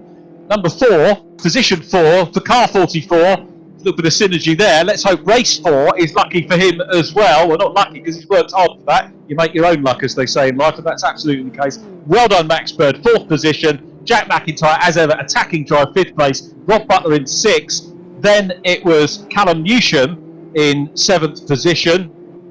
Then Isaac Smith is next up from Ryan Elliott, and the top 10 is rounded up by Max Coates, who gets the pole position for race 2. So the cars working their way around into,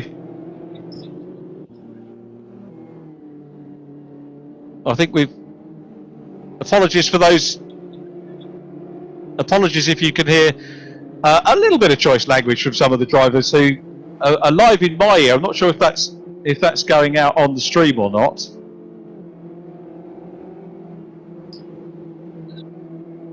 So checkered flag is out. Max Bird is in a very good 4th position. If it's possible, we'll see whether we can grab him. But we do seem to have the whether that's gone out. And do you want me to thank Simply Race or Zan Show? Hold on. You can look. So coming down on his slowing down lap is Dave Marshall. Mentioned before that we do have rather than just switching the race off, the drivers get a chance to think about where they're going, what they're going to say in the podium interviews, which is exactly what we in media training train people to do. Think about, have something in your back pocket. Always have a line, and the coverage team should be looking for some sort of story. The story there, of course, is Dave Marshall picking up another win, and I guess we're going to be putting him under pressure, asking whether he's going to make it 4 out of 4, which could be a big ask. But he comes to a virtual halt, and let's go down and have a word with the man of the moment. First of all, Dave, many congratulations on taking another win. Fastest lap as well, so maximum points again. I'm going to start, rather than reflecting on that race, can you make it 4 out of 4? I think that'll be a tough ask to make it 4 out of 4. Might be able to make it 4 out of 4 out of lap times, but to get it back through to first from back, it just takes a bit of luck from the grid in front. So at the end of the day, I'm fair happy with how this weekend's gone. So just try and keep it safe from the rest of them. So fair happy. You're always very cool on these interviews, and I guess the passion will come when you sew the championship up. Is that right? Yeah, the job isn't done yet. The job isn't done. I'll just say a massive hi to Ambrose, who's watching, I'm sure. That's my girlfriend's granddad. Tunes in every weekend to watch us, so... Great stuff. That's good. Well done. Congratulations on the win, and we'll see you. You get a bit more of a breather than the other guys, which is probably unfair. Maybe we should do 3-2-1 in terms of the podium, make you work a bit harder. We might work on that for next week. But anyway, good luck for race 4, and thanks, and very well done again, Dave Marshall. Super job. Second position goes to Tobin Lee. Tobin, when we spoke earlier in the season, you were saying I think you preferred your reverse grid form, but today the form's the same, isn't it? Second position in race earlier on, and second in reverse grid and fastest off the front, so no problems really in that regard. But again, Dave was away.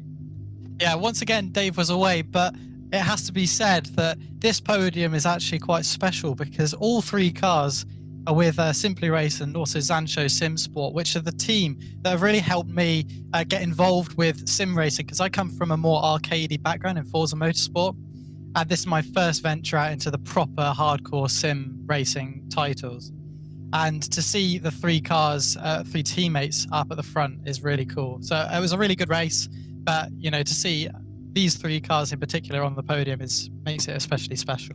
I was saying, well done, Toby. I was saying on the slowing down lap that for media training, what we're doing is we're telling people to pick up the story and have that ready for us. And you've absolutely nailed it there. So great for the team that you've got a 1, 2, 3, and another podium for you. And of course, all the work to do again in race 4. How much of a breather do you get in between races?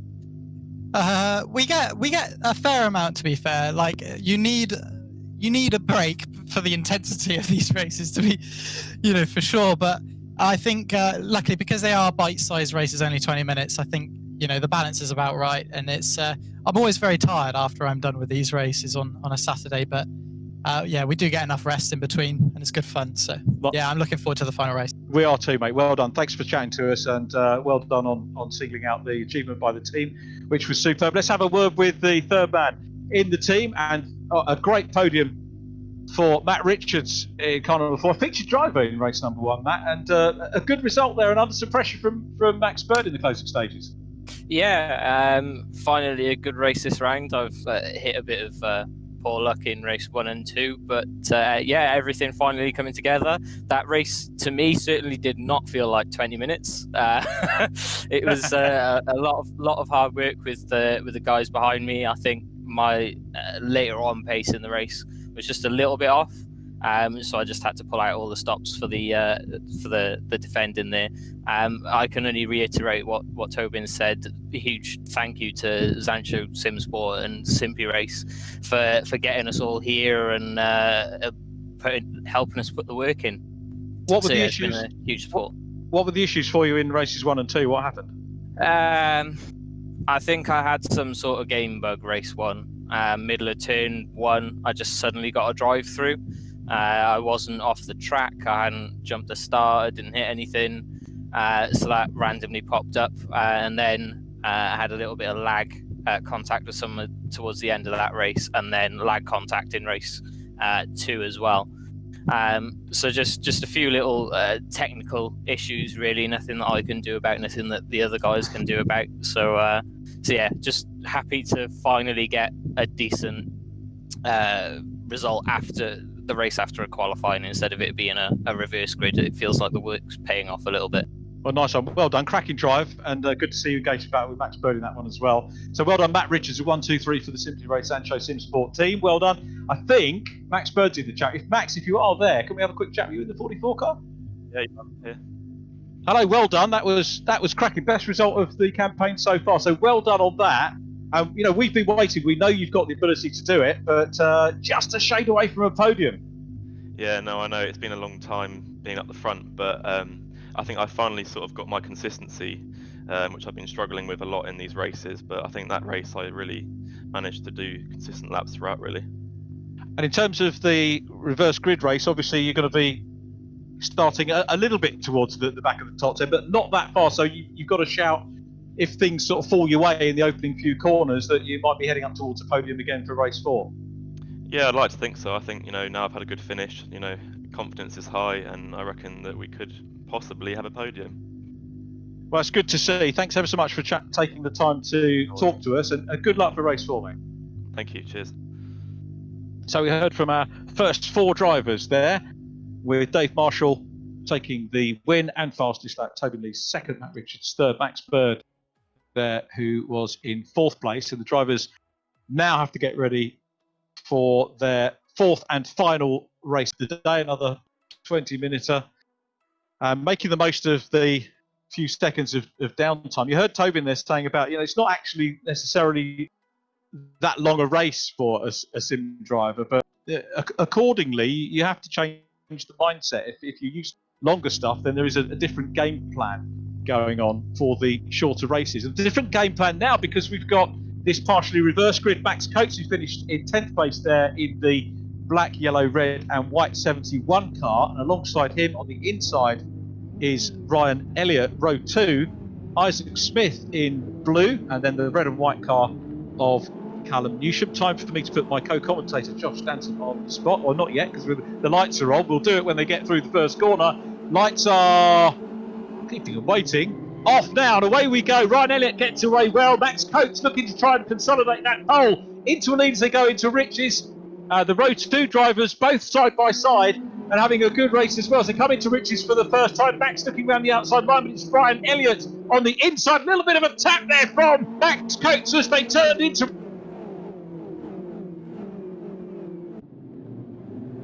They get squeezed out here. Hang on to it. Callum Newsham in red and white coming up. Jack McIntyre's made progress. Rob Butler in the white car with the blue trim is there as well. Down into Palmer for the first time. And it's Elliott that leads, but Callum Newsham is up into 2nd place. What a superb start from Callum Newsham, who comes up into 2nd here. And he's looking, remember, for a maiden podium. Max Coates to his outside. Down into Agostini for the first time they go. So, super start. This is, again, where the sort-out will happen. The sort-out may continue all the way down the Bentley Straight as well. But it's Max Coates in 3rd. Callum Newsham 2nd. Rob Butler still there in 4th place from James MacIntyre. What happened to Dave Marshall? He's in 8th place at the moment. Toby Lee in 9th. Josh Martin in 10th. Jordan Brennan 11th. Max Bird at the moment in 12th place. The man we just heard from at the end of our podium interviews, down the straight for the first time. So now I can pose the question as things are a little bit more sorted out. Josh, who's your money on? I think it could be either Callum Newsham or Max Coates would be my 2 shouts. I think they've both definitely got the pace to be there, and now that they're up front, hopefully they'll be out of any kind of mid-pack carnage. So it'd be nice to see the 2 of them get a result that they both deserve. It would be, and that's the great thing about this championship, both virtually and in the real world. It gives drivers that haven't had the rub of the green, as I always say, a chance to just hit a little bit of form. More importantly, it can give a driver the opportunity for a first-time podium or indeed a first-time win, which they then use to build their confidence towards going for fastest off the front wins. So here they come, cross the line again, and Ryan Elliott here ahead of Callum Newsham with Max Coates in 3rd, and they'll be looking to develop a lead, but they'll be mindful of the silent assassin, Jack McIntyre's in 4th place. Rob Butler is 5th. McIntyre, in theory, if Butler is as sharp as he has been over the rest of the day, will be keeping him honest, and that might stop him making progress on the lead 3 as Callum Newsham challenges for the lead on the inside line at the hairpin. That will convert to the outside here at Palmer. Elliott under pressure, and all the time that he's defending, of course, it means that all of the placemen behind him won't get dropped too far.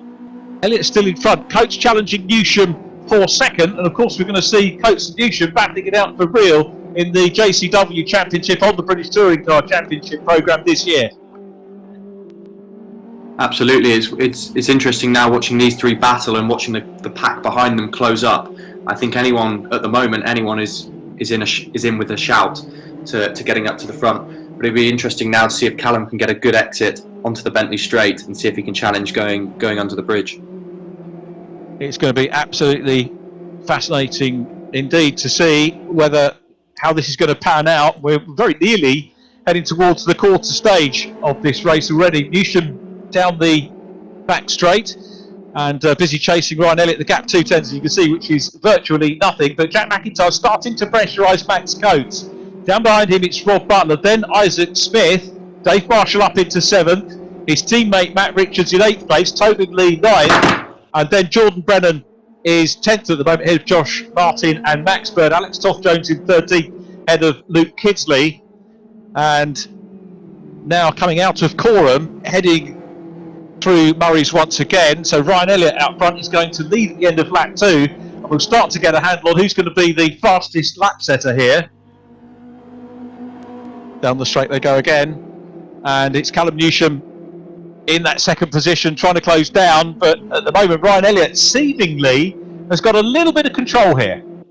Yeah, I think so. I think he's now going to start to settle in, try and manage his race, try and manage the gap, get into his rhythm and start to post some fast lap times, unless Callum can start to apply a bit more pressure, in which case he wants to stop Ryan getting into that rhythm, try and disturb him, and then hopefully make a pass. That's certainly what he's going to want to do, and he's got the opportunity now with the twists and turns. That's the great thing about the Snetterton 300 configuration, is that you have all of those opportunities with the left and right hand corners that lead on from one another. If you don't get it right on one corner, you maybe get the opportunity on another. Here we go, on board with Rob Butler, P5 at the moment, busy chasing Jack MacIntyre.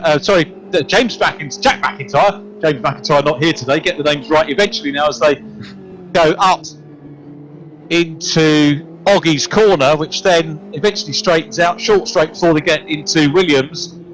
Isaac Smith firmly in the mirror at the moment, the 123 blue car in 6th place with Dave Marshall behind him, and Marshall just looking in that mirror, trying to tee up a move and get up into the top 6 once again.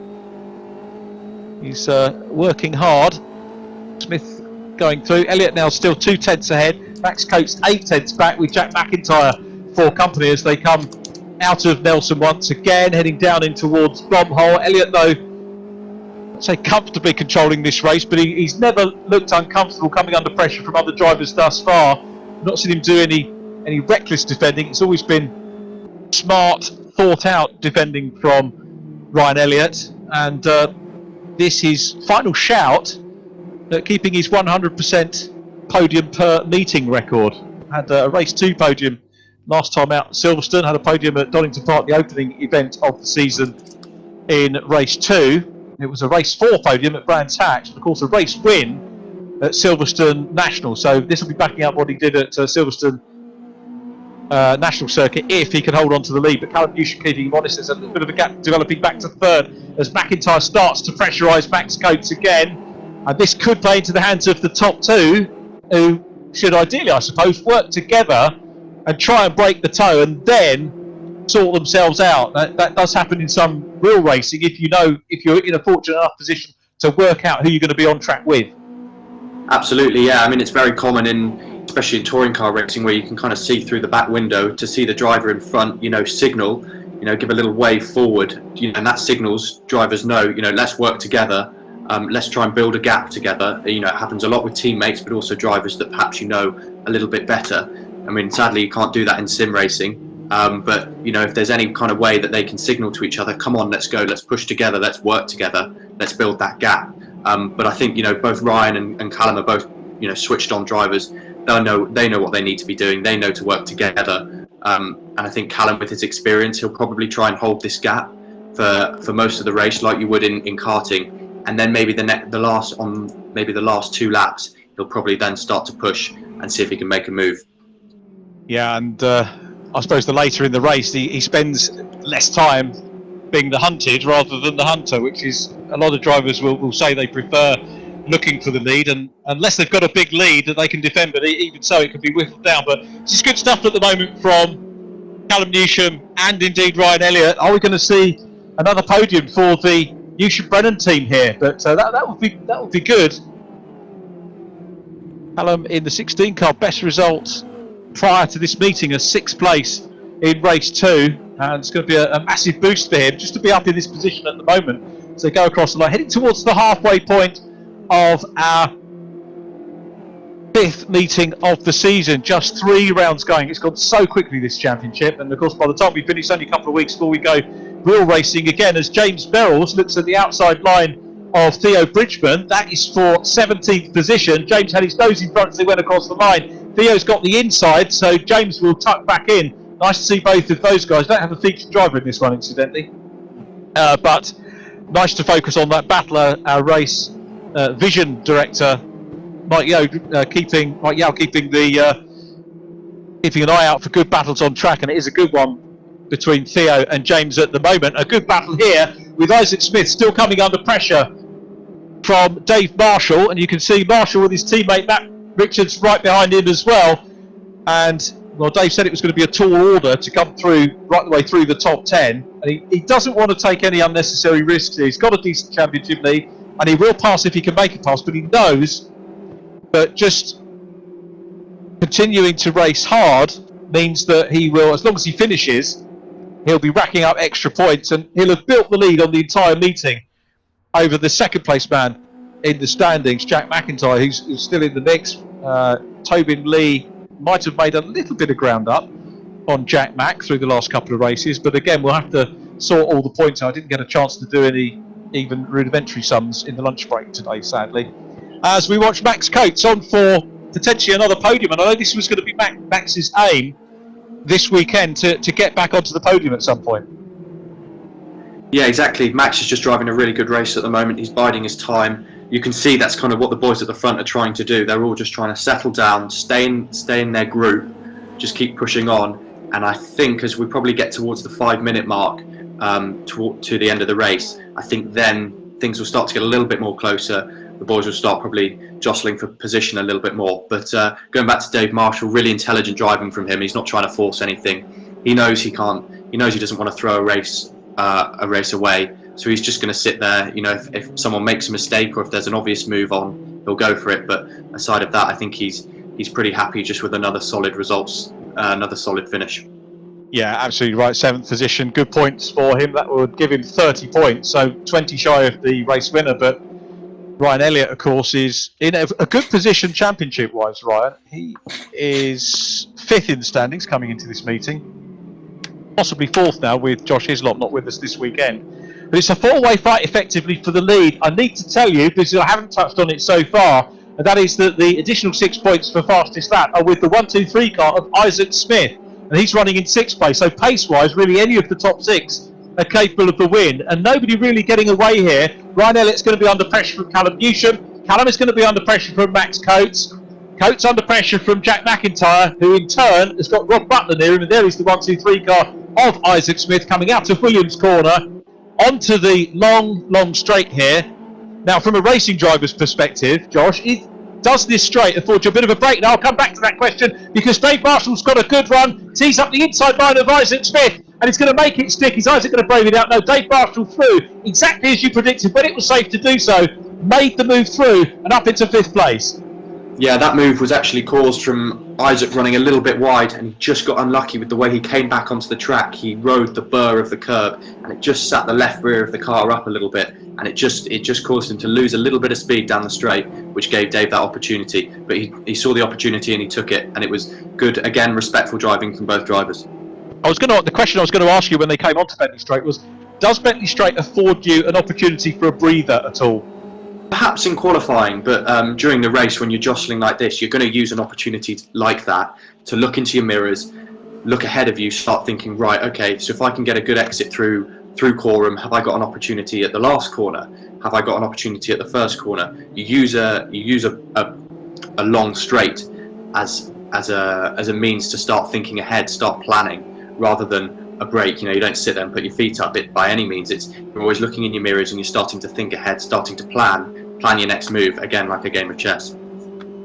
That's a good call. Thanks for that description. Here is Jack MacIntyre, who was certainly not giving Max Coates a breather coming down the centre straight, was keeping him honest. And at the moment, Coates just seems to have fended him off. Max running a little bit wide there, not enough of a gap for Jack Mack to nip down the inside line. Mack looking to try and add another race podium to the one that we saw in race number 2.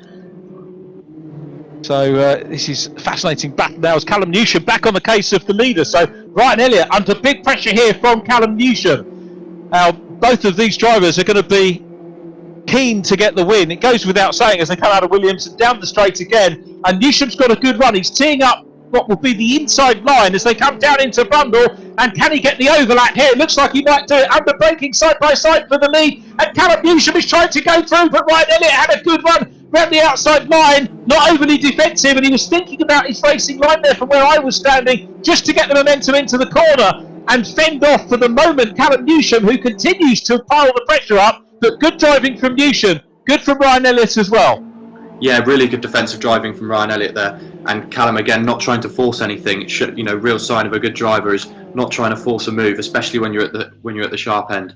But Ryan will now start to look into his mirrors a little bit more. Callum will have some confidence. I think we're up for a really good finish to this race.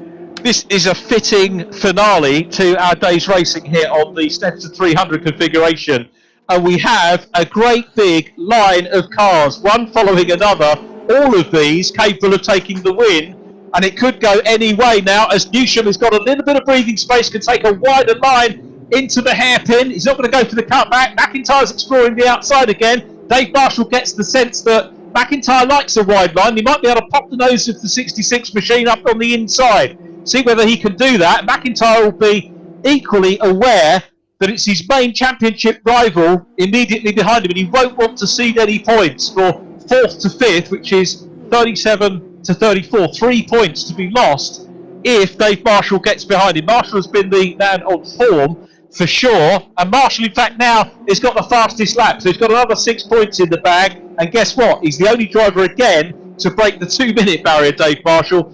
5th position at the moment. I think I mistakenly said 4th earlier on. He's actually in 5th place as this train of cars goes through, and you can see why this is the feeder to touring cars, because this is what you'll see at the tracks for real when we go racing again. And this reverse grid race giving us any of these cars could be capable of taking the win, as MacIntyre seems to have dealt with Marshall at the moment. Goes to the grass, has a look at the outside line of Max Coates, who barely gives him enough room, but he's trying to go through. Are they still going to be side by side? No, Coates read that well and maintains podium position. MacIntyre was again looking at the outside line, and Dave Marshall, just sitting back behind them at the moment, will be doing his machine code calculations to work out where the errors perhaps might come from. We're into the last quarter of the last race of the day. It's still Ryan Elliott from Callum Newsham, still playing cat and mouse at the front. Callum has not given up the ghost at all. He's only 2 tenths behind. Ryan Elliott, as he's done many times before in this series, soaking up the pressure as race leader. The leader's crossed the line now. Max Coates 3rd. Jack Mack now coming under pressure from Dave Marshall, having dropped back from Coates. The complexion of the race, although the positions are the same, the complexion changes corner by corner, lap by lap. Here they come then up into the hairpin once again. And again, a massive lock up there from Isaac Smith around the outside line. Is he going to lose ground? There's a little bit of contact. And I think that was Jordan Brennan in 10th place. Max Bird's there in 11th, still trying to work his way up the order as Dave Marshall tries to get past Jack Mack at the moment. He's now teeing up the insides to come down to Agostini. These are the leaders coming towards us. Callum thinks about having a look, and Max Coates is closing in on them. Dave Marshall having a nibble down the inside line. How those two cars don't touch, I don't know. The question is Jack MacIntyre going to have a faster run? Marshall's got the inside line into Hammerton corner, gets the slightly better run, and you can see now that Rob Butler in white is closing up as well and tees up the inside line of Dave Marshall to try and come through. Butler is chased by Matt Richards in 7th. Tobin Lee is in behind, and Butler goes through. So Dave Marshall is past, but now Butler overruns, goes on the grass, loses momentum. Dave Marshall will come back into 5th position ahead of Rob Butler. But it's still Callum Newsham chasing Ryan Elliott for the race lead. 3 wide as they come down the straight here. Tobin Lee, Isaac Smith, Jordan Brennan all in the mix as well, trying to close in on that group for the positions, I think, 5 to 10.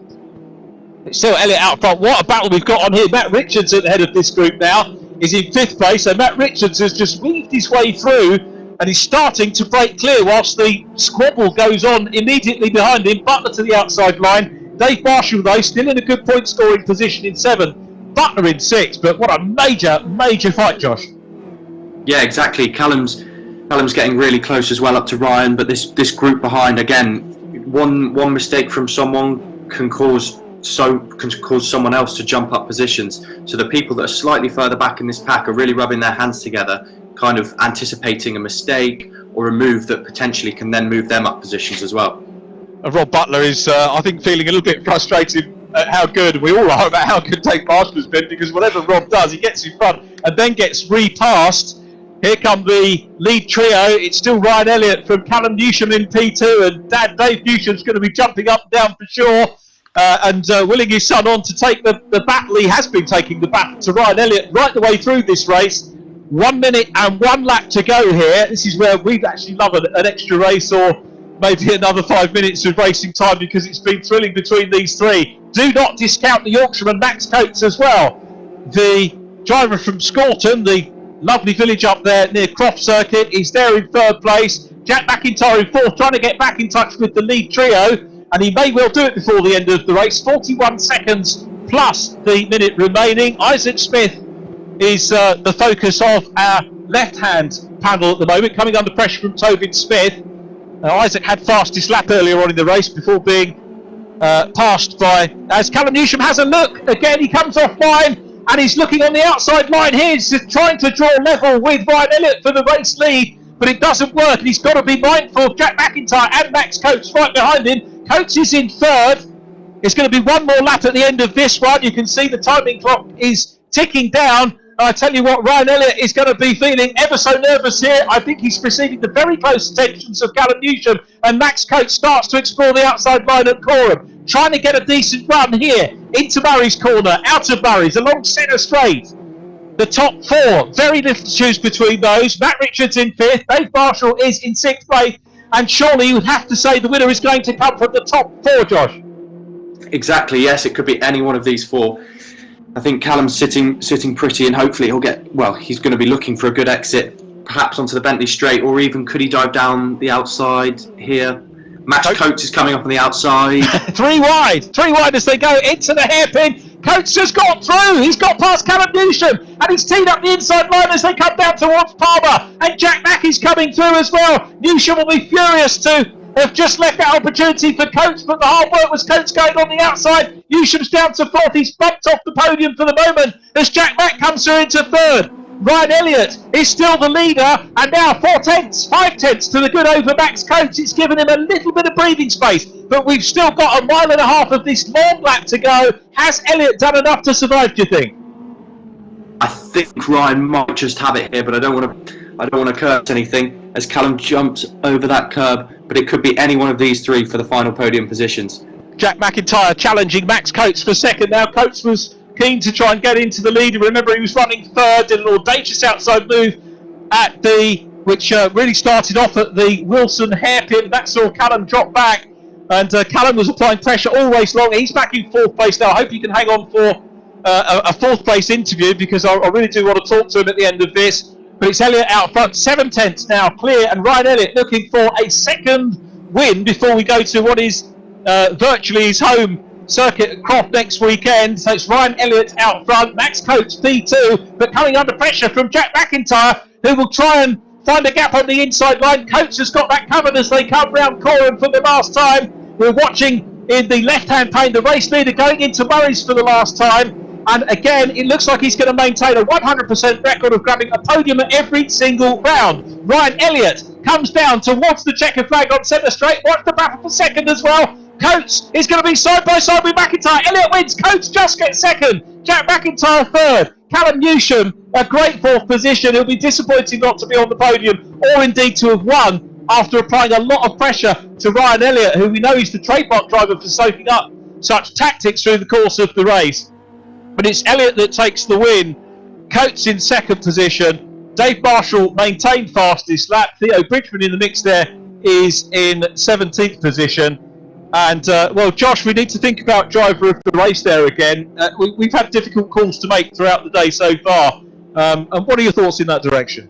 Well, it could be anyone really, couldn't it? But, I mean, Ryan Elliott, brilliant defensive drive. Drove really well, really smart, actually.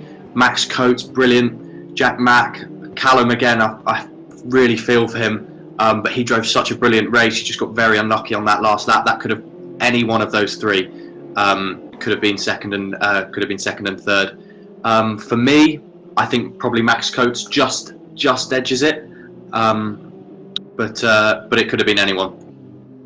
I think I might be inclined to go with you there. I mean, Ryan Elliott did control it and did well, but Max just made that move, didn't he? Which he could have wound up in 4th position there, but for that move that he did, making a move round the outside line and just giving him enough momentum to get up into 2nd. By that time, he just lost touch with Ryan Elliott, the leader. But yeah, as you say, so many drivers that worked so hard all the way through that race and entertaining us royally once again. And the drivers, I think some of the drivers having a little chat. And again, I'm not sure if you can hear it on the feed, but the drivers really enjoyed it. And there's a lot of camaraderie between these drivers as well. We are very much socially distanced in the virtual world, but there's some very good feedback coming through from the drivers, some good banter going on between them. So we get a different race winner in race number 3 as Ryan Elliott makes his way down into our virtual park Ferme on the start finish line. I for one can't wait to get. I love Snetterton, can't wait to get back there and get calling some racing again and enjoying this fantastic Norfolk venue. So let's go down and talk to our race winner. Many congratulations to Ryan Elliott, a 2nd race win in the series and maintaining your record of a podium at each of our events so far. Thank you very much, Richard. Pleasure to be back as always. What a race. I mean, I was put under some proper pressure again, but managed to... You do seem to be the driver that can soak that up. I think for me, first really noticed at Brands Hatch, but the key thing is you do soak up the pressure, but under the pressure, you're capable of taking the wins. And, that's just so good to see. Yeah, exactly. I mean, obviously, half of it's actually just making sure that you don't crack. So most people are able to soak up pressure for a couple of laps, but me being able to do it over a race distance, I think, is one of my stronger points. And I mean, it was such a good race between everyone. I had so much fun in that one. But yeah, again, back on the podium, keeping up that streak. Well, nice one. Many congratulations, and virtually home tarmac next time. So you must be looking forward to the Croft meeting next Saturday. I'm really looking forward to it. I mean, it'd be the equivalent of me having my family there. They watch the streams anyway. Shout out to my nana and grandma, auntie, mum and all that. But we're back home next time. Hopefully we'll continue the streak another. And I hope that's going to be a prelude to seeing you there for real with the touring car package later on in season 2. Absolutely. Thank you very much. Thank you, Ryan. Well done. Many congratulations. Let's go to the driver who got himself back onto the podium. I know it's going to be a name this weekend, but as you heard Rich Hayden saying, someone who does so much work to help get this championship together. Max Coates, well done. P2, and a defining move. You were not afraid to use the outside line, particularly up on the hairpin, and that ultimately, what could have been 4th place, that move got you up into 2nd and with a shout of the win as well. Yeah, I thought the win might have come at one point. I got a little tap, but to be fair, there was a point where I thought myself, Callum, and Ryan were all gonna come off. So just to come through it unscathed was kind of a good point at that on the exit, and then just managed to. I knew I needed to outbrake Callum, managed to do so into turn 3, and that's what bagged me the podium. Certainly a very good performance, and the race pace has been there, but qualifying, I don't think you made it into the top 10. I'm not rubbing anything in, by the way, but qualifying, we didn't see you in the top 10 today, did we? To be honest, I've stopped worrying about it. My best results have always come when I've been from the back, so I've kind of just got it is what it is. I'll take the pressure off, and what happens is what happens. So felt good. Quali 1 didn't hook it together, traffic, all the excuses really. And probably the same for quali. In all honesty, you don't score points we don't score points in quali. Jack MacIntyre and Dave sometimes do, but the rest of us only score points in the race, and that's what matters to me. Well, it's good to see you on the podium, and you've got Croft next time out, so a little bit like Ryan, you'll be looking forward to that. Yeah, for the new virtual home, so it'll be a little bit weird sort of being 5 miles away from the circuit on a simulator and racing around there, but yeah, it's great that we're able to do so. Yeah, looking forward to that. Well done, Max. 2nd position. We'll go to the man who was 3rd in the race and completing the podium. Well done, the silent assassin, Jack MacIntyre. Another great race and more good points. You were at one stage being challenged by Dave Marshall, but you managed to keep your nose ahead of him, and eventually I think they finished back in 6th position. So you pulled a few points back from him in that race. Yeah, it was another tough race. Kind of rounds up a little bit of a frustrating afternoon, but yeah, like you said, some good points. And yeah, when I saw Dave coming up behind, I think maybe earlier on in the season I would have let him go a little bit easier, but yeah, no gifts anymore. So yeah, raced hard and fair, I think. But yeah, really good race at the end with Max and everyone. That was a little bit scary going into turn 2 and turn 3, kind of 3 or 4 wide almost. But yeah, we all made it through, so really good. There's some good moves, and so great to see you on the podium. And busy week ahead. What does your week look like? Plenty of practice or other things on the go? Well, actually, the iRace in Le Mans 24-hour it started now, and I'm in the night shifts, so I'll be back awake at 1 a.m., 2 a.m. I think for a few hours, and then who knows how much sleep I'll get tonight. But I've got that to look. And what are you racing in that, and who are you racing with? We're in the Ferrari. I'm racing for a team called Pure Sims. They're going pretty well at the moment. Just watching the stream, so yeah, we'll see what sort of result we.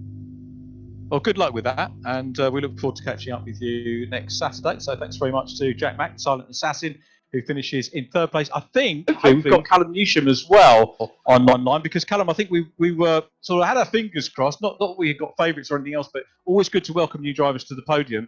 And it was very nearly there. It was very nearly a win, Callum, but ultimately 4th position. But encouraging race for you.